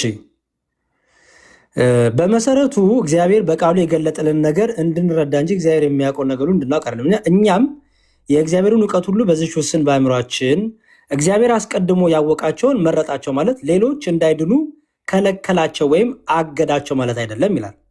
እነ ሙሉ ወንጌል ደግሞ እግዚአብሔር ላለማዳን በማኑ ላይ ፈርዶ አያውቅም፣ ነገር ግን ለመዳን የተሰጣቸውን እድል ሳይጠቀሙ ጸጋውን ቸል በማለታቸው ሊጠፉ ያሉትን አስቀድሞ አወቃቸው ማለት ነው ይልና እንደ ለምሳሌ ይህን አንድ ዶክተር ትንባሆ የሚያጤስ ሰው በሳምባ በሽታ እንደሚያዝ ቢያቅ ዶክተሩ አጫሹን በበሽታው አስያዘው ማለት አንችልም።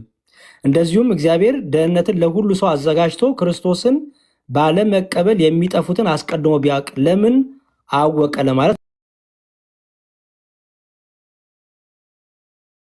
አንችልም። እንደዚሁ እግዚአብሔር የማይድኑትን አውቆ ከሚድኑት ለይቶ ቢተዋቸው ፈረደባቸው መባል አይችልም። ደግሞ ይላል ሰው የራሱ ነፃ ምርጫ ያለው ፍጥረት መሆኑ እውነቱን ይላል። ደግሞ አየው፣ ሰው የራሱ ነፃ ምርጫ ያለው ሊጋጩ ነው በለኛ። አዎ፣ ሁለት ግን ሲገናኙ ብቻ ይላሉ ማለት ነው። ጸጋ ብቻ ይላሉ። አየው፣ ለብቻ ግን ሲዘረዘር ግን የተለያየ ነው ትምህርቱ። ምክንያቱም እነዚህም ጸጋ ብቻ ብሎ ያምናሉ፣ እነዛም ጸጋ። ግን የነዛ ጸጋ ብቻ እምነት ሰው ነፃ ፈቃድ የለውም ነው።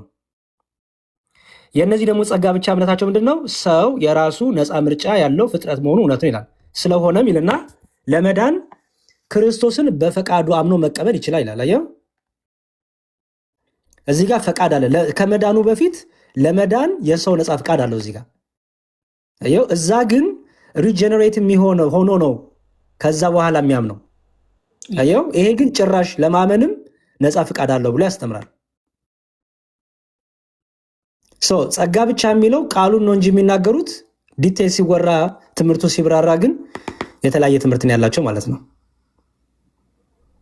ኦኬ ለምሳሌ በሌላ አንጻር ደግሞ እግዚአብሔር የመረጡትን ሰዎች ለይቶ የማዳን መብት ወይም ስልጣን አለው። ማንም ሰው የሚድነው መዳን የሚገባው በመሆኑ አይደለም። የእግዚአብሔር ጸጋ ግን በክርስቶስ ኢየሱስ በኩል ወደ እርሱ የመጡትን ሁሉ ሊያድናቸው ይችላል። ያም ሆኖ ግን በመጽሐፍ ቅዱስ ውስጥ በየትኛው ስፍራ እግዚአብሔር ሰዎችን ለጥፋት እንደሚመርጥ የሚናገር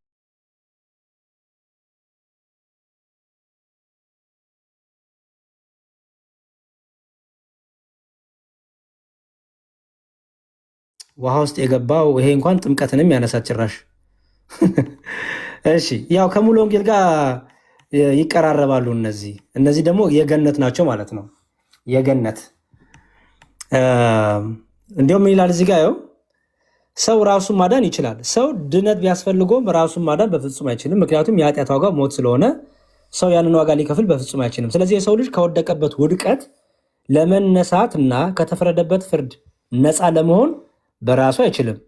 ሰው ኃጢአት ካመጣው ፍርድና ሞት ለመዳን ሕግን ቢጠብቅም የስነ ምግባር ህይወትን ለመኖር ቢሞክርም እንዲሁ የተለያዩ ሃይማኖት መሰረቶች ቢከተልም ራሱን ማዳን በፍጹም አይችልም።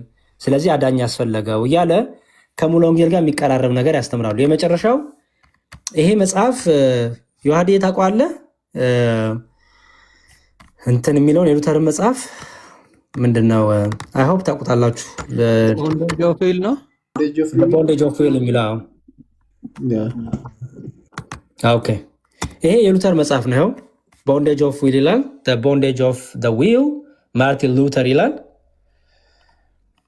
ከላቲን ተተርጉሞ የመጣ ነው። ያው ማርቲን ሉተር ቦንዴጅ ኦፍ ዊል ይላል። ቱ ዘ ቬነራብል ሚስተር ኤራስሙስ ኦፍ ሮተርድ ምናምን ይላል። ለዚህ ሰውዬ የሰጠው መልስ ነው እና ፔጅ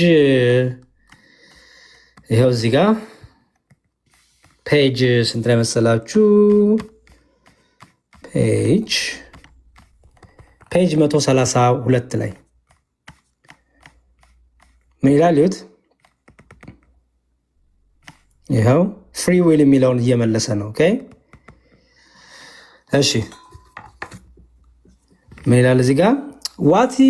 what if I were to prove from your own word in which you assert free will that there is no such thing as free will.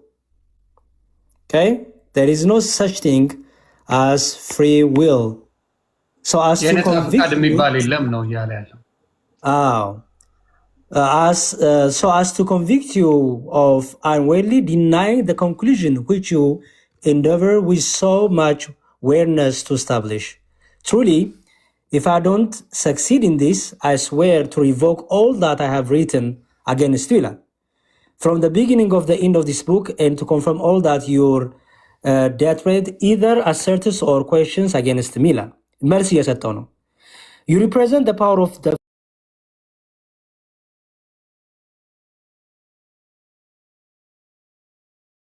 free will as something very diminutive and altogether ineffectual without the grace of God. Do you not acknowledge this? I ask and demand then, if the grace of God is lacking or is separated from this little something of power, what will it do by itself? ይላል። ስለማን ነው? ስለ ፍሪ ዊል እያወራ ነው። ኦኬ ያ ነፃ ፈቃድህ እያለ ነው። ነፃ ፈቃድህ ምንም የለውም። ኦኬ እንዲሁም ይላል ጸጋ፣ ያ ጸጋ እግዚአብሔር ከሌለው ኦኬ ጸጋው አስቀድሞ አንተን ካረዳህ ነፃ ፈቃድህ ትርጉም የለውም እያለ ነው። ምክንያቱም ያው ግሬስ ኦፍ ጋድ ከሌለው ነፃ ፈቃድህ ትርጉም የለውም። ሁች ምን ማለት ነው?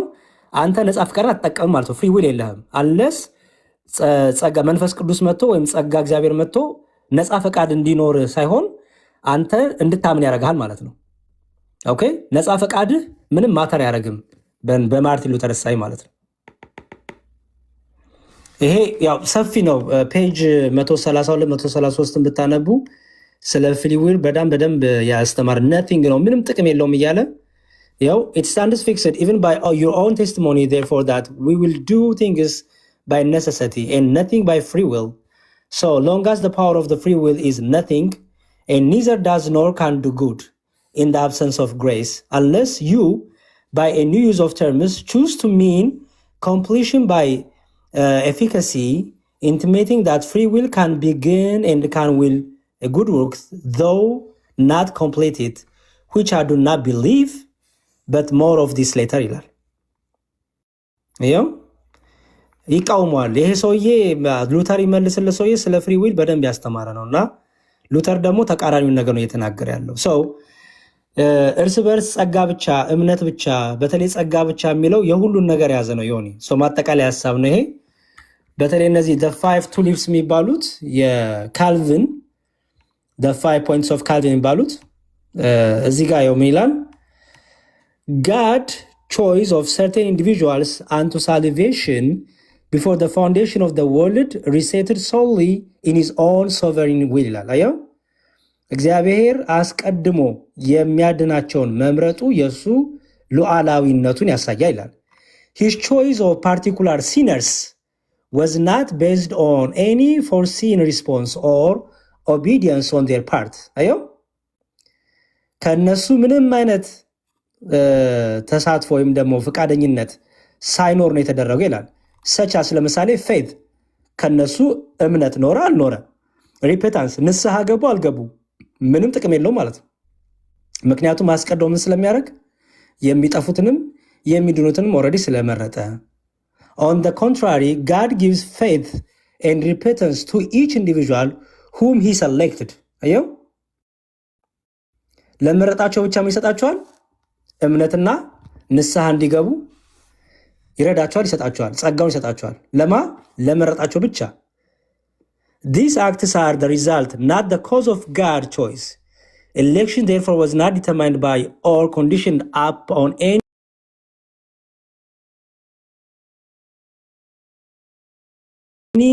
virtues, quality or act foreseen in man.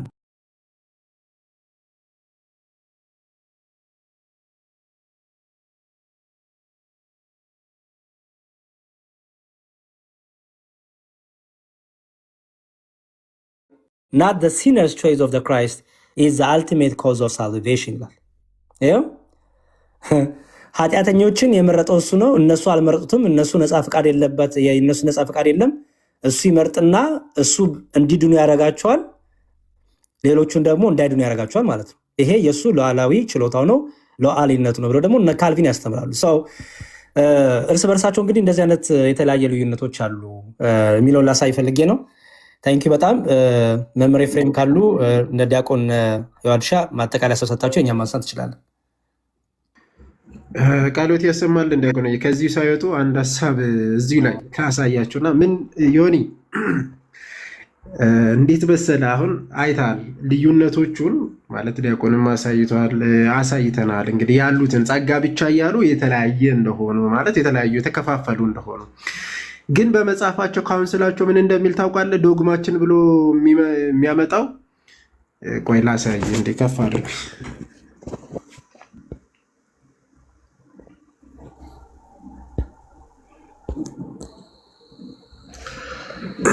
ታያላል። አይማድ ብሎ የሚያመጡት አንድ ነን ብሎ ማለት እንደ ካውንስል ማለት ነው። እነዚህን አምስቱን ናቸው። እዩት። በዚህ መሰረት ካውንስሉ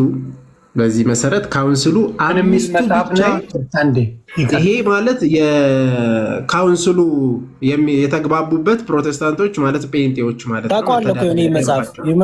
የመተዳደሪያ ደንቡ ሌሎቹ እንዲያውቁ ብዬ ነው፣ ለእኔ ሳይሆን ከስር ያሉ ወንድምና እህቶቼ ጀስት ኢን ኬዝ ከጠየቁ ገባ ሙሉ መረጃውን ቆርጦ አመጡ እንዳይሉ የካውንስሉ መተዳደሪያ ደንቡ ነው ይሄ። ፔጁን ገጹን ይነግራቸዋል፣ እሱን ያነበዋል። እዛው ላይ ግን አንድ ነን ብሎ ያመጡት ይህንን ነው ማለት የጠቀሱት ምን ነው? ምን እያልኳችሁ ነው? የጠቀሱት አምስቱ አዕማድ አስተምህሮ ብሎ ያመጡት አንድ ነን ያሉት በአምስቱ ሶላዎች ነው። ይሁት ተመልከቱት፣ ገጽ 10 ላይ ማለት ነው። አምስቱ ብቻዎች ማለት በዚህ መሰረት ካውንስሉ አምስቱ ብቻዎች በመባል የሚታወቁትን መጽሐፍ ቅዱስ ብቻ፣ ክርስቶስ ብቻ፣ በጸጋ ብቻ፣ በእምነት ብቻና ለእግዚአብሔር ክብር ብቻ እንዲሁም ከእነርሱ ጋር የሚጠቀሱ የአማኞች ሁሉ ክህነት የተባሉትን አስተምህሮ ይቀበላል። አሁን እነዚህ ያለው እዚህ አልገባቸውም ማለት ነው። ውስጡን ለቄስ ቢሆንም ማለት ነው ሲተረጉም ውስጡን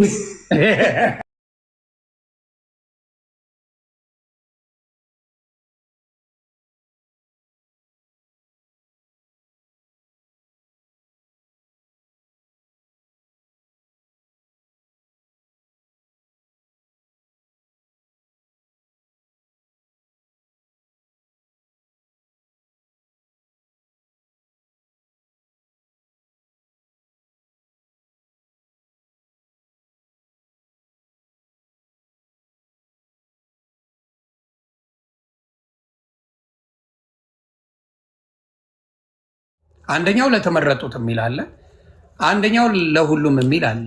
አስታርቃችሁ የሆነ ጽሁፍ ጻፉልኝ ፕሊስ።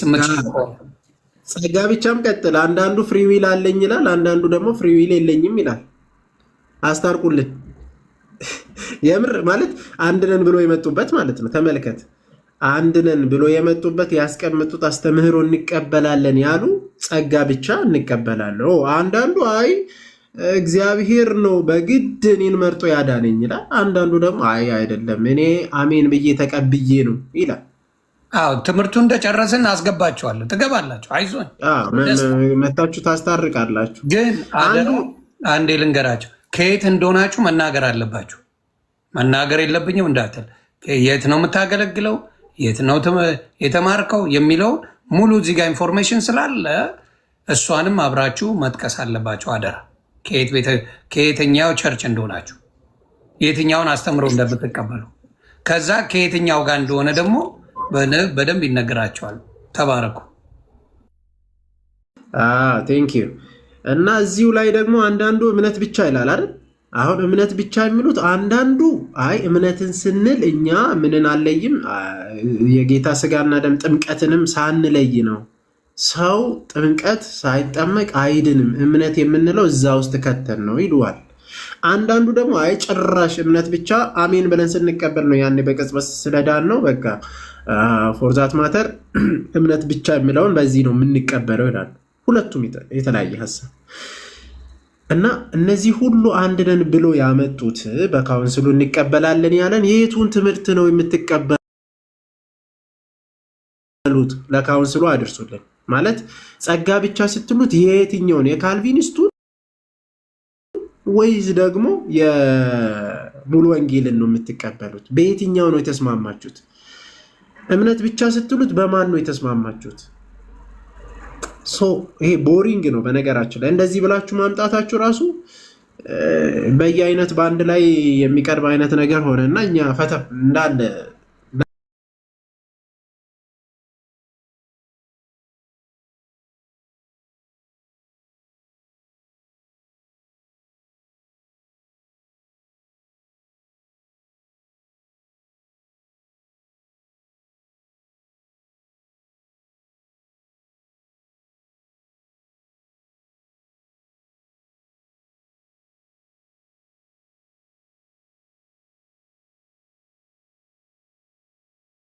እምነት ፖይንቱ አሁን እኮ እምነት ጥቅም የለውም። እምነት ያመነ እምነት ብቻ የሚለው እኮ በራሱ ምክንያቱም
በካልቪኒስቶች ሐሳብ ማለት ነው።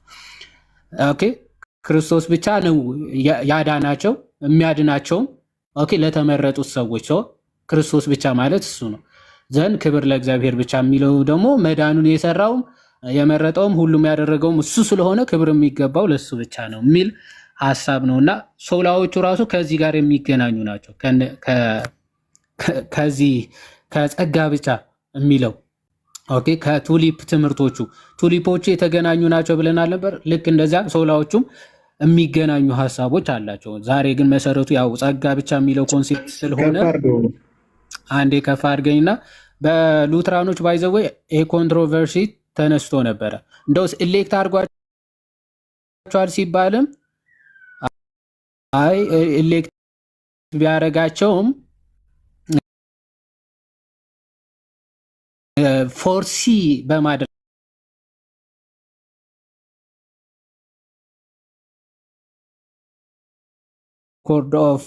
ኮንኮርዲያ ቴዎሎጂ ሴሚናሪ ኢንዲያና የሉትራን ቸርች መልስ ሰጥቷል እና ብዙ ጊዜ ለሚነሱ ኮንትሮቨርሻል ሐሳቦች ግን መልስ ስንሰጥ ከምንድን ነው የምንሰጠው የሚለውን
whatever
ቃል ይዞ ለተመረጡት ነው ይባላል። ለኩሉ ፍጥረት እኮ ነው ያለው። በነገራችን ላይ ኩሉ ፍጥረት አለ።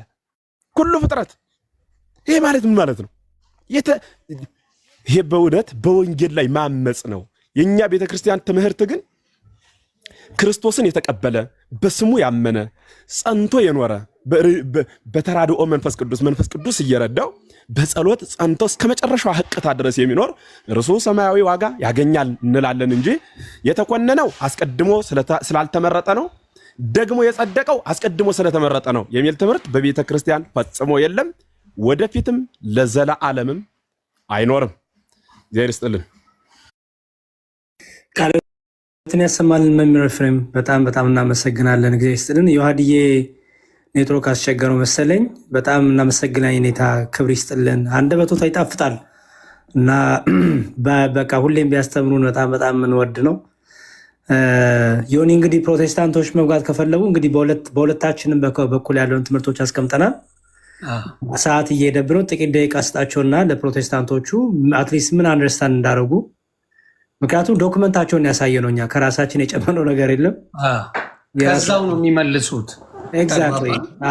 ከዛው ላይ እንዴት አስማምተው እንደሚመልሱ አንድ ነን የሚሏትን ነገር አንተ የመረጥከውን ፒክ አድርጋቸውና ይግቡ። አንድ ቁጥር ጻፉና ግቡ። ዌዲንግ ካርድ ያለ ሆኒ ጽሁፍ ሳይሰለች ወይ ሳይሰለችሽ እየጻፍሽ ነበር። ነይ ግቢ። በጽሁፍ ጎበዝ ነሽ። እኔ ግን የስድብ ማዕት ነው ዛሬ ያየሁት እና እኔ ጴንጣ አይሰደብም እየተባለ ብዙ ጊዜ እንዲው ራሳችሁንም ዛሬ አስፎገራችሁ። ፖለቲካውን ሰርተውት ነበር እንደዛ ብለው። አየኸው ጠገብክ ዛሬ ከስራ ጠገቡ። በጣም እኮ የሌለ ነው። ለምን እንደዚህ ዶክመንታችሁን ባነበብን ወይ ጉድ። እሺ ዳኒ ሰላም ብለናል። ዳኒ እሺ፣ ሰላም ጤና ይስጥልን።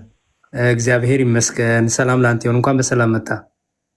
እግዚአብሔር የተመሰገነ ይሁን። ሰላም ይሁንዬ፣ እንዴት ነህ? በጣም ነው የምወደው ይሁንዬ፣ በጣም አድናቂ ነኝ። ሰላም ዳኒሻ፣ እንዴት ነህ? አሁን የምትነግራቸው አሜን ከየት እንደሆነ እና ከዛ በኋላ እነሱም ጥያቄ ይኖራቸዋል፣ አንተም ይኖርሃል፣ ትመላለሳላችሁ። ከየት እንደሆነ ግን መናገር አለብህ። ዳኒሻ ተባረክ። እሺ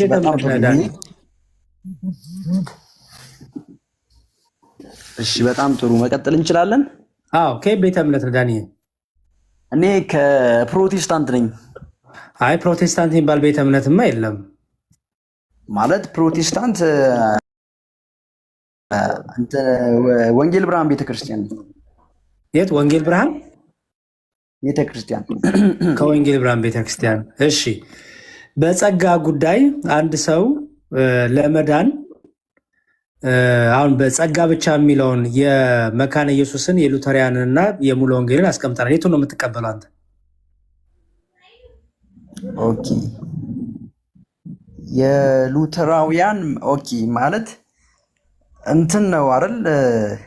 አስቀደሙ ለመረጣቸው የሚል አለ። ያው መመረጥ ነው ወይስ ፍቃድ ነው የሚል ነው? አልተከታተልከንም? እንዴታች በጣም ደጋግመህ ጽፈህ ኮመንት ነበረ። አዎ እየጻፍኩ ነበር። አዎ አልተከታተልከንም? የእምነት መግለጫቸውን ስናሳይ የሁለቱንም እየተከታተልኳችሁ ነበር። አይ ቲንክ እስኪ ማለት እኔ አሁን ማምነው እኔ በትክክል ማለት እኔ ብቻ ሳልሆን እኔ በአባልነት የማመልክባት ቤተክርስቲያን የምታምነው መዳን ለተመረጡ ብቻ አይደለም። ማለት ዋናው እግዚአብሔር አምላክ ሁሉንም እንትን ብሏል፣ መርጧል። ኢየሱስ ክርስቶስ የመጣው ለዓለም ሁሉ ነው። ስለዚህ መካነ ኢየሱስን ትምህርት አትቀበለውም ማለት ነው?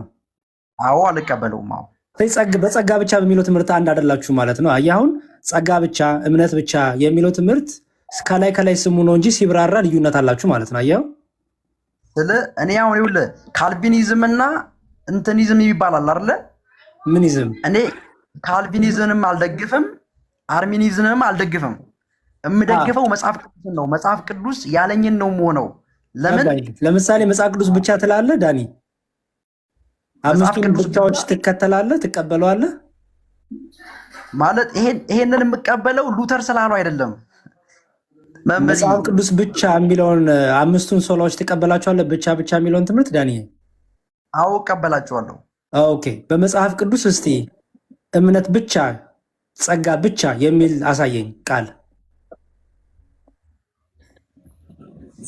ማለት ጸጋው በእምነት አድኗቸዋል የሚል ቃል አለ። እኔ ጠየቁ ጸጋ ብቻ የሚል ነው። ጸጋው ምንድን ነው? ጸጋው በእምነት ብቻ አድኗቸዋል የሚል አለ ወይ ቃል? ስልክ ወይ እዚህ ጋር እንግባባ፣ መምህርዬ እንግባባ። መጽሐፍ ቅዱስ አንዱን ጥሎ አንዱን አያንጠለጥልም። አንዱን ጥሎ አንዱን አንጠልጥሎ አይደለም እና ባላንስ ያደርጋል። ለምሳሌ እምነት ሲጠቀስ እምነት በተነሳበት ጸጋም ይነሳል፣ ጸጋ በተነሳበት እምነትም ይነሳል። ስለዚህ ብቻ የሚባል ትምህርት የለማ ማለት ነው። ማለት ያው ብቻ ብቻ የሚለው ቃል መጽሐፍ ቅዱስ ላይ የለም። በእርግጥ ግን ይደጋገፋል። ጸጋ፣ እምነት፣ መጽሐፍ ቅዱስ አንድ ቦታ ላይ አለ። ላሳየህ። ብቻ የሚል አንድ ቦታ አለ። አንብበው ታውቃለህ? ኦኬ፣ ምናልባት ሮሜ ላይ ነው። አይ ሮሜ አይደለም፣ ሮሜ ላይ አይደለም ያለው። ዶሮ ግን ደስ ትላለች፣ ደስ ይላል። ሴት ናት ወንድ ናት ዶሮ የምትጮው? አይ እሱን ተው። ማለት ግቢ ውስጥ አለ፣ የተከራዩ ሰዎች አሉ። በዓልም ማለት ለበዓል የተገዛ ዶሮ ነው። እንዴ ከመቼ ነው በዓሉ? ገና አይደል? ፋሲካ ሰለማችሁ እንዴ? የሚገርም ፋሲካ ገና አይደል እንዴ? ሂድ ነው እንዴ?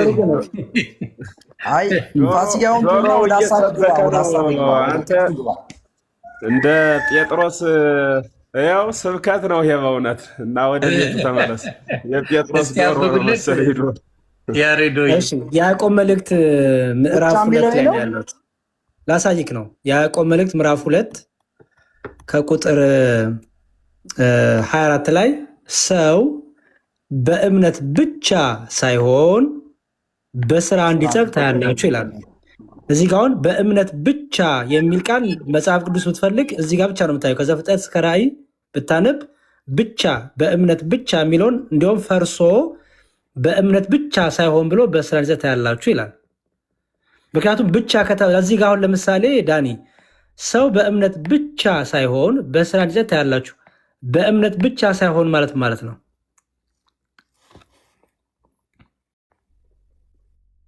በጣም ጥሩ ሀሳብ።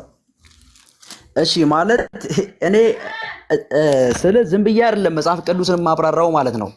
አንደኛ አውድ የሚባል ነገር አለ። አውድ ጥቅስ ሲጠቀስ ከአውዱ ጋር ነው የሚጠቀሰው የሚብራራው አይደል? የሆነ ቁጥር ነጥለ ብቻ አይደለም የምታወራውና ከላይ ምን ይላል አውዱ? የያዕቆብ መልእክት ስለምንድን ነው የሚያወራው? የኔ አባት ይህን ጥቅስ እኮ አንተ አታውቀውም። ይህን ይዞ የመጣው እኮ መዝሙረ ያሬድ ነው። አውዱን እንዴት ልታውቀው ትችላለህ? ጥቅሱን ሳታውቀው እንዴ? በደንብ አንብቤዋለሁ ያዕቆብ መልእክት ይሁን ችግር የለውም። ምን ታደርግ መሰለህ? አውዱን ይዘህ ጠብቀህ ፍታው። አውዱን ጠብቀህ በእምነት ብቻ ሳይሆን በስራ እንዲጸድቅ ታያላችሁ ይላል። አውዱን ጠብቀህ በእምነት ብቻ ሳይሆን ማለት ነው ያልኩ። ኦኬ፣ በእምነት ብቻ ማለት ምን ማለት ነው? ስራ ያጸድቃል ማለት ሳይሆን እምነት በስራ መገለጽ አለበት ነው። በስራ እንዲጸድቅ ነው የሚለው እዚህ ጋር ከላይ እንደዚህ ይላል ሲናገር ጥቅሱ ማለት ነው። ዳኒ ሰው በእምነት ብቻ ሳይሆን በስራ እንዲጸድቅ ይላል እኮ። በስራ እንዲጸድቅ የሚለው ጥቅስ ማለት ማን ነው? እምነትን መሰረት አድርጎ ነው። እምነት ብቻ ሳይሆን ነው የሚለው። እምነት ብቻ ሳይሆን ብሎ ሰው በእምነት ብቻ ሳይሆን በስራ እንዲጸድቅ ታያላችሁ ነው የሚለው እኮ። ማለት ይህንን ቃል አሁን ብታብራራው ብዙ መዝገበ ቃላትና የመጽሐፍ ቅዱስ ማብራሪያዎች የሚያብራሩት እምነት በስራ መገለጽ አለበት ነው። እምነት ብቻውን አያጸድቅም። ጎበዝ። እምነት ብቻውን አያጸድቅም። እምነት ብቻውን አያጸድቅም። ቆይ ልጨርስ መምሬ። እምነት ብቻውን አያጸድቅም ምን ማለት ነው? ሰው በእምነቱ አምኖ ጌታ ኢየሱስ ክርስቶስን በእምነቱ አምኖ እንደሞተለት እንደተነሳለት በክርስቶስ አምኖ በኢየሱስ ክርስቶስ በአዳኝነቱ በምልጃው አምኖ ሰው ይጸድቃል። ይሄ እምነት በስራ መገለጽ አለበት ነው። ብቻ አይልማ። ምንድነው መሰለ የሚለው ሰው በእምነት ብቻ ሳይሆን ነው የሚለው። ሰው በእምነት ብቻ ሳይሆን በስራ እንዲጸድቅ ታያላችሁ ነው የሚለው እኮ። በእምነት ብቻ የሚለው ቃል ስራ ያጸድቃል ማለት አይደለም። ለምሳሌ በምንድነው ይጸድቅ? ቃሉን ላንብብልህ። ይኸውልህ እንዲሁም ይላል መሰለህ ከስራ የተለየ እምነት የሞተ ነው ይላል። ይኸው እዚህ ጋር አንተ ከንቱ ሰው እምነት ከስራ ተለይቶ የሞተ መሆኑን ልታውቅ ትወዳለህን? አባታችን አብርሃም ልጁን ይስሐቅን በመስዋዕት ባቀረበ ጊዜ በስራ የጸደቀ አልነበረምን? እምነት ከስራው ጋር አብሮ ያደረገ እንደነበር በስራም እምነት እንደተፈጸመ ትመለከታለህ። መጽሐፍም አብርሃም እግዚአብሔርን አመነ ጽድቅም ተቆጠረለት ያለው ተፈጸመ። የእግዚአብሔርም ወዳጅ ተባለ። ሰው በእምነት ብቻ ሳይሆን በስራ እንዲጸድቅ ታያላችሁ። ከነፍስ የተለየ ስጋ የሞተ እንደሆነ እንዲሁ ደግሞ ከስራ የተለየ እምነት የሞተ ነው ይላል። የሞተ እምነት ማለት ነው የማያድን እምነት ማለት ነው አይደል? በትክክል የሞተ እምነት ማለት የማያድን በቃ አይጠቅምም፣ ምንም አይጠቅምም። ምንም እምነትን እንዲሞት ያደረገው ምንድን ነው? በዚህ ቃል መሰረት ከስራ የተለየ ስለሆነ ማለት በጣም ጥሩ ለው ቃል ሲብራራ ምን ይመስልሃል? እኔማ ያው ራሱን እኮ እየነገርኩ ነው። ያው ከስራ የተለየ እምነት የሞተ ነው። ምንድን ነው? ፍሬ ነው። ይሄ ስራ የሚለው ቃል ማለት እምነት ብቻውን አያጸድቅም። እምነት በምን መሆን አለበት? በስራ። ስራ ማለት ምንድን ነው? ፍሬ ነው። ፍሬ ምንድን ነው? ለምሳሌ በጣም በቃ ይሄ ፍቅር ሊሆን ይችላል። ከመሆን ይኸው ፍቅር ሊሆን ይችላል፣ በጎነት፣ ቸርነት ሊሆን ይችላል፣ ለሰዎች መልካምን ማድረግ ሊሆን ይችላል። አየህ። ስለዚህ እምነት ብቻ የሚለው ትምህርት ፈረሰ ማለት ነው። መፍረስ ሳይሆን ባላንስ መሆን አለበት። በእርግጥ እምነት ብቻውን አያጸድቅም። ሰው በእምነት ጸድቆ የጽድቅን ፍሬ ካላሳየ እምነት ብቻ አያጸድቅም እኮ አልከኝ። አሁን እኮ እምነት ብቻ አያጸድቅማ። ለምን መሰለ?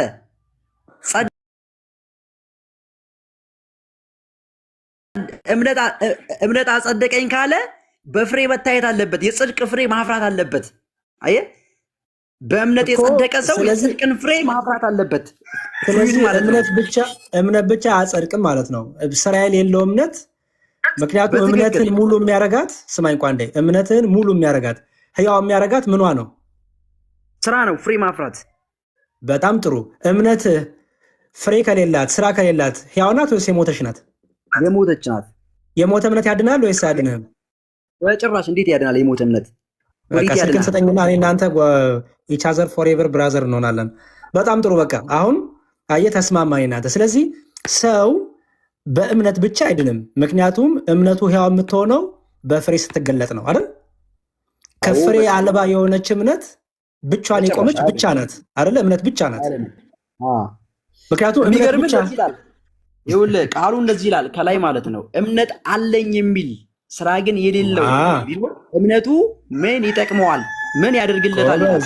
ምክንያቱም ከእምነት የተለየ ከስራ የሞተ ነው ይላል። እና በትክክል አንድ ሰው በክርስቶስ ኢየሱስ አምኖ እምነቱ ካጸደቀው ይሄ እምነት አያሳምፀውም፣ አመፀኛ አያደርገውም፣ ክፉ አያደርገውም፣ ጨካኝ አያደርገውም። ምን ማለት ነው? ቋንዴ ዳንዬ፣ ቋንዴ ለምሳሌ አንተ አምነ ፍሬ የማታፈራው ለምንድን ነው? አመፀኛ ስለሆንክ ነው? ኖ አልዳንኩም ማለት ነው። አየህ፣ እምነቴ አላጸደቀኝም ማለት ነው። ኧረ ተው። እኔ አመፀኛ ከሆንኩ ዝሙትን የምሰራ ከሆነ አመፀኛ ከሆንኩ ርኩሰትን ምናምን አልዳንኩም ማለት ነው። ላሳይህ። እነዚህን 10ሩን ቆናጆች ታውቃቸዋለህ? አዎ፣ በትክክል በጣም ፐርፌክት። 10ቱ ቆነጃጅቶች የት ነበር የነበሩት? ኦልሬዲ አዳራሽ ውስጥ ነበሩ አይደል? በምሳሌ በዚያን ጊዜ መንግስተ ሰማያት መብራታቸውን ይዘው ሙሽራውን ሊቀበሉ የወጡ 10 ቆነጃጅት ትመስላለች ይላል አይደለ? ለሌሎችም ጥቅሱን ንገራቸው። ማቴዎስ ወንጌል ምዕራፍ 25 ነው ማነባ። ማቴዎስ 25 ላይ ቤተሰብ። እሺ፣ እነዚህ 10ቱ ቆነጃጅት አንድ ቦታ ነበሩ አይደል? የተለያየ ቦታ አይደለም የነበሩት፣ አንድ ቦታ ነበር የነበሩት አይደል?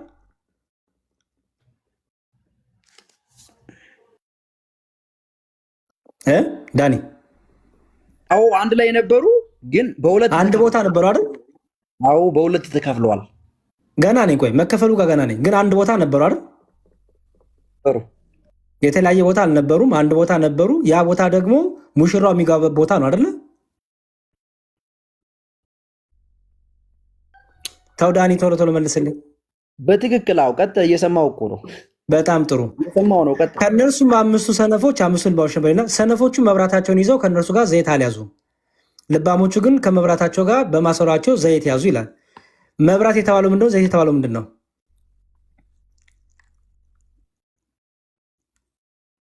በእርግጥ መብራት የተባለው ቃል መንፈስ ቅዱስ ይመስለኛል።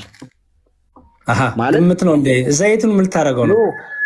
ማሰለ መንፈስ ቅዱስን የተሞሉና ያልተሞሉ ምክንያቱም መብራት እኮ ሁለቱም መብራት አላቸው እኮ ዳኒ እኮ ማለት በደንብ አልያዙማ። ዘይት የያዙና ያልያዙ አሉ። ትርፍ የያዙና ትርፍ ያልያዙ አሉ። ከዛ በፊት ሁለቱም መብራት አላቸው። ሁለቱም መብራት ነበራቸው ግን በቂ ዘይት አልያዙም። አንዱ ስለዚህ አልጠየቁም። ገና መብራቱ ጋር ነኝ። የመብራቱ ምሳሌ ምንድነው? ሁለቱም ጋር የነበረው መብራት ምሳሌ ምንድነው?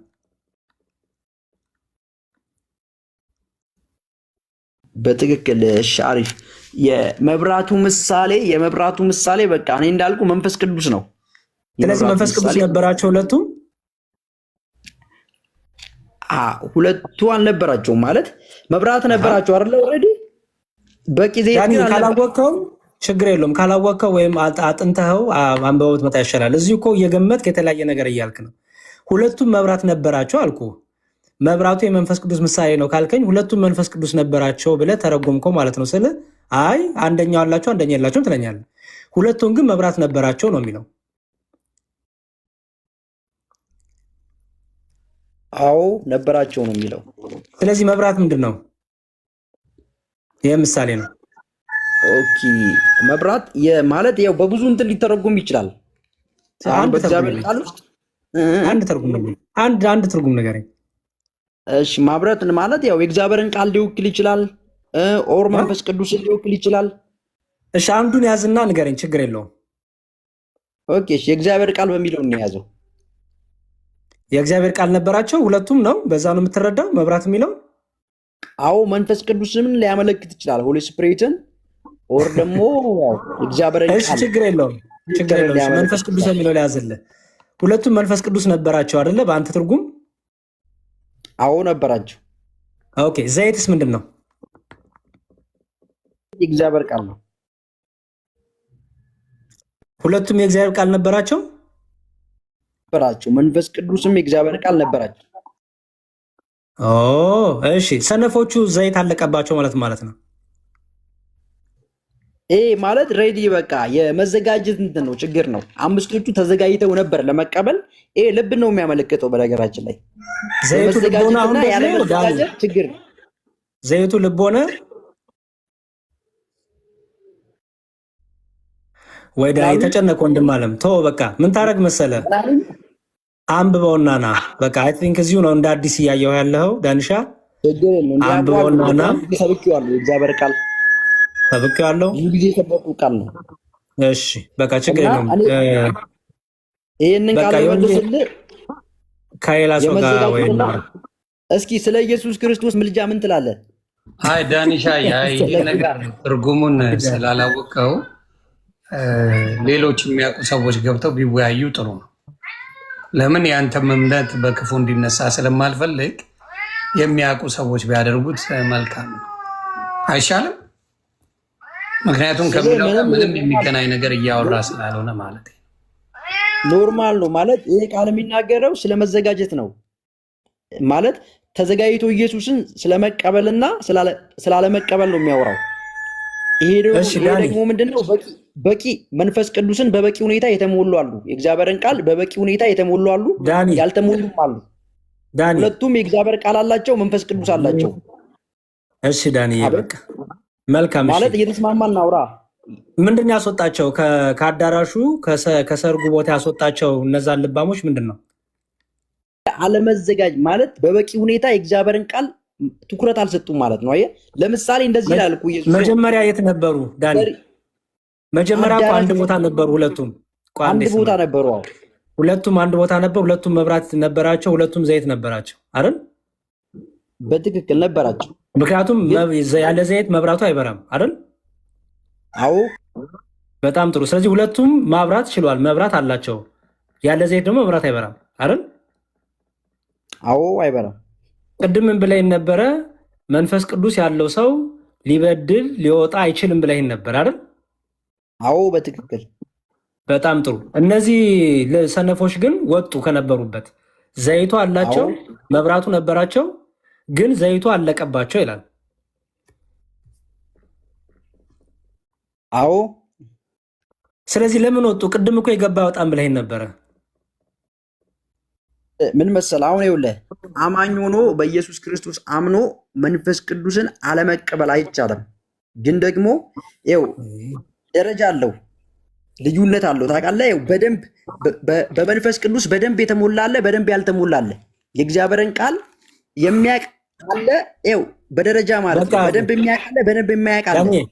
እነኚህ ሰዎች አሁን ላውራ ይቅርበት አወረድኩት አባቴ ዝም ብለህ እንደፈለክ መተርጎም። ለዚህ ነው ክርስትናውን የሚያበላሽብኝ ያበት። ተምረህ ጠይቀህ ብትመጣ ጥሩ ነው። ለአንተም ሌሎቹ እንዳታረጋቸው አታሰድብ እምነታችሁ። ለዛ ብዬ ነው ያወረድኩ ብሮዬ። በግምት አይ ጥሩ አደረግ። እኔ ዝም ብሎ ማስወረዱ ስንት ስለከበደኝ ነው። ስለማይሆን ነው። ይቅርታ ቤተሰብ እንትኑ እምነትህ እንዳይሰደብ ብዬ ነው። ምንም የምታውቀው ነገር የለም። ደግሞ እኮ እያወሩት ያለ አማናዊ ሃይማኖት ቃሎት ያሰማልን። ያሬዶ ዲያቆናችን በጣም ግሩም። በተለይ ማቴዎስ ወንጌል ምዕራፍ 25 በዘመናት ሁሉ መናፍቃን ሲረቱበት የኖሩት ቃል ነው። በዚሁ እንዳይታለፍ በእኛ ቤተክርስቲያን ማቴዎስ ወንጌል ምዕራፍ 25 ስናነብ እንዲህ የሚል ቃል ነው የምናገኘውና አሚሃ ትመስል መንግስተ ሰማያት አስሮን ደናግለ እለነሳ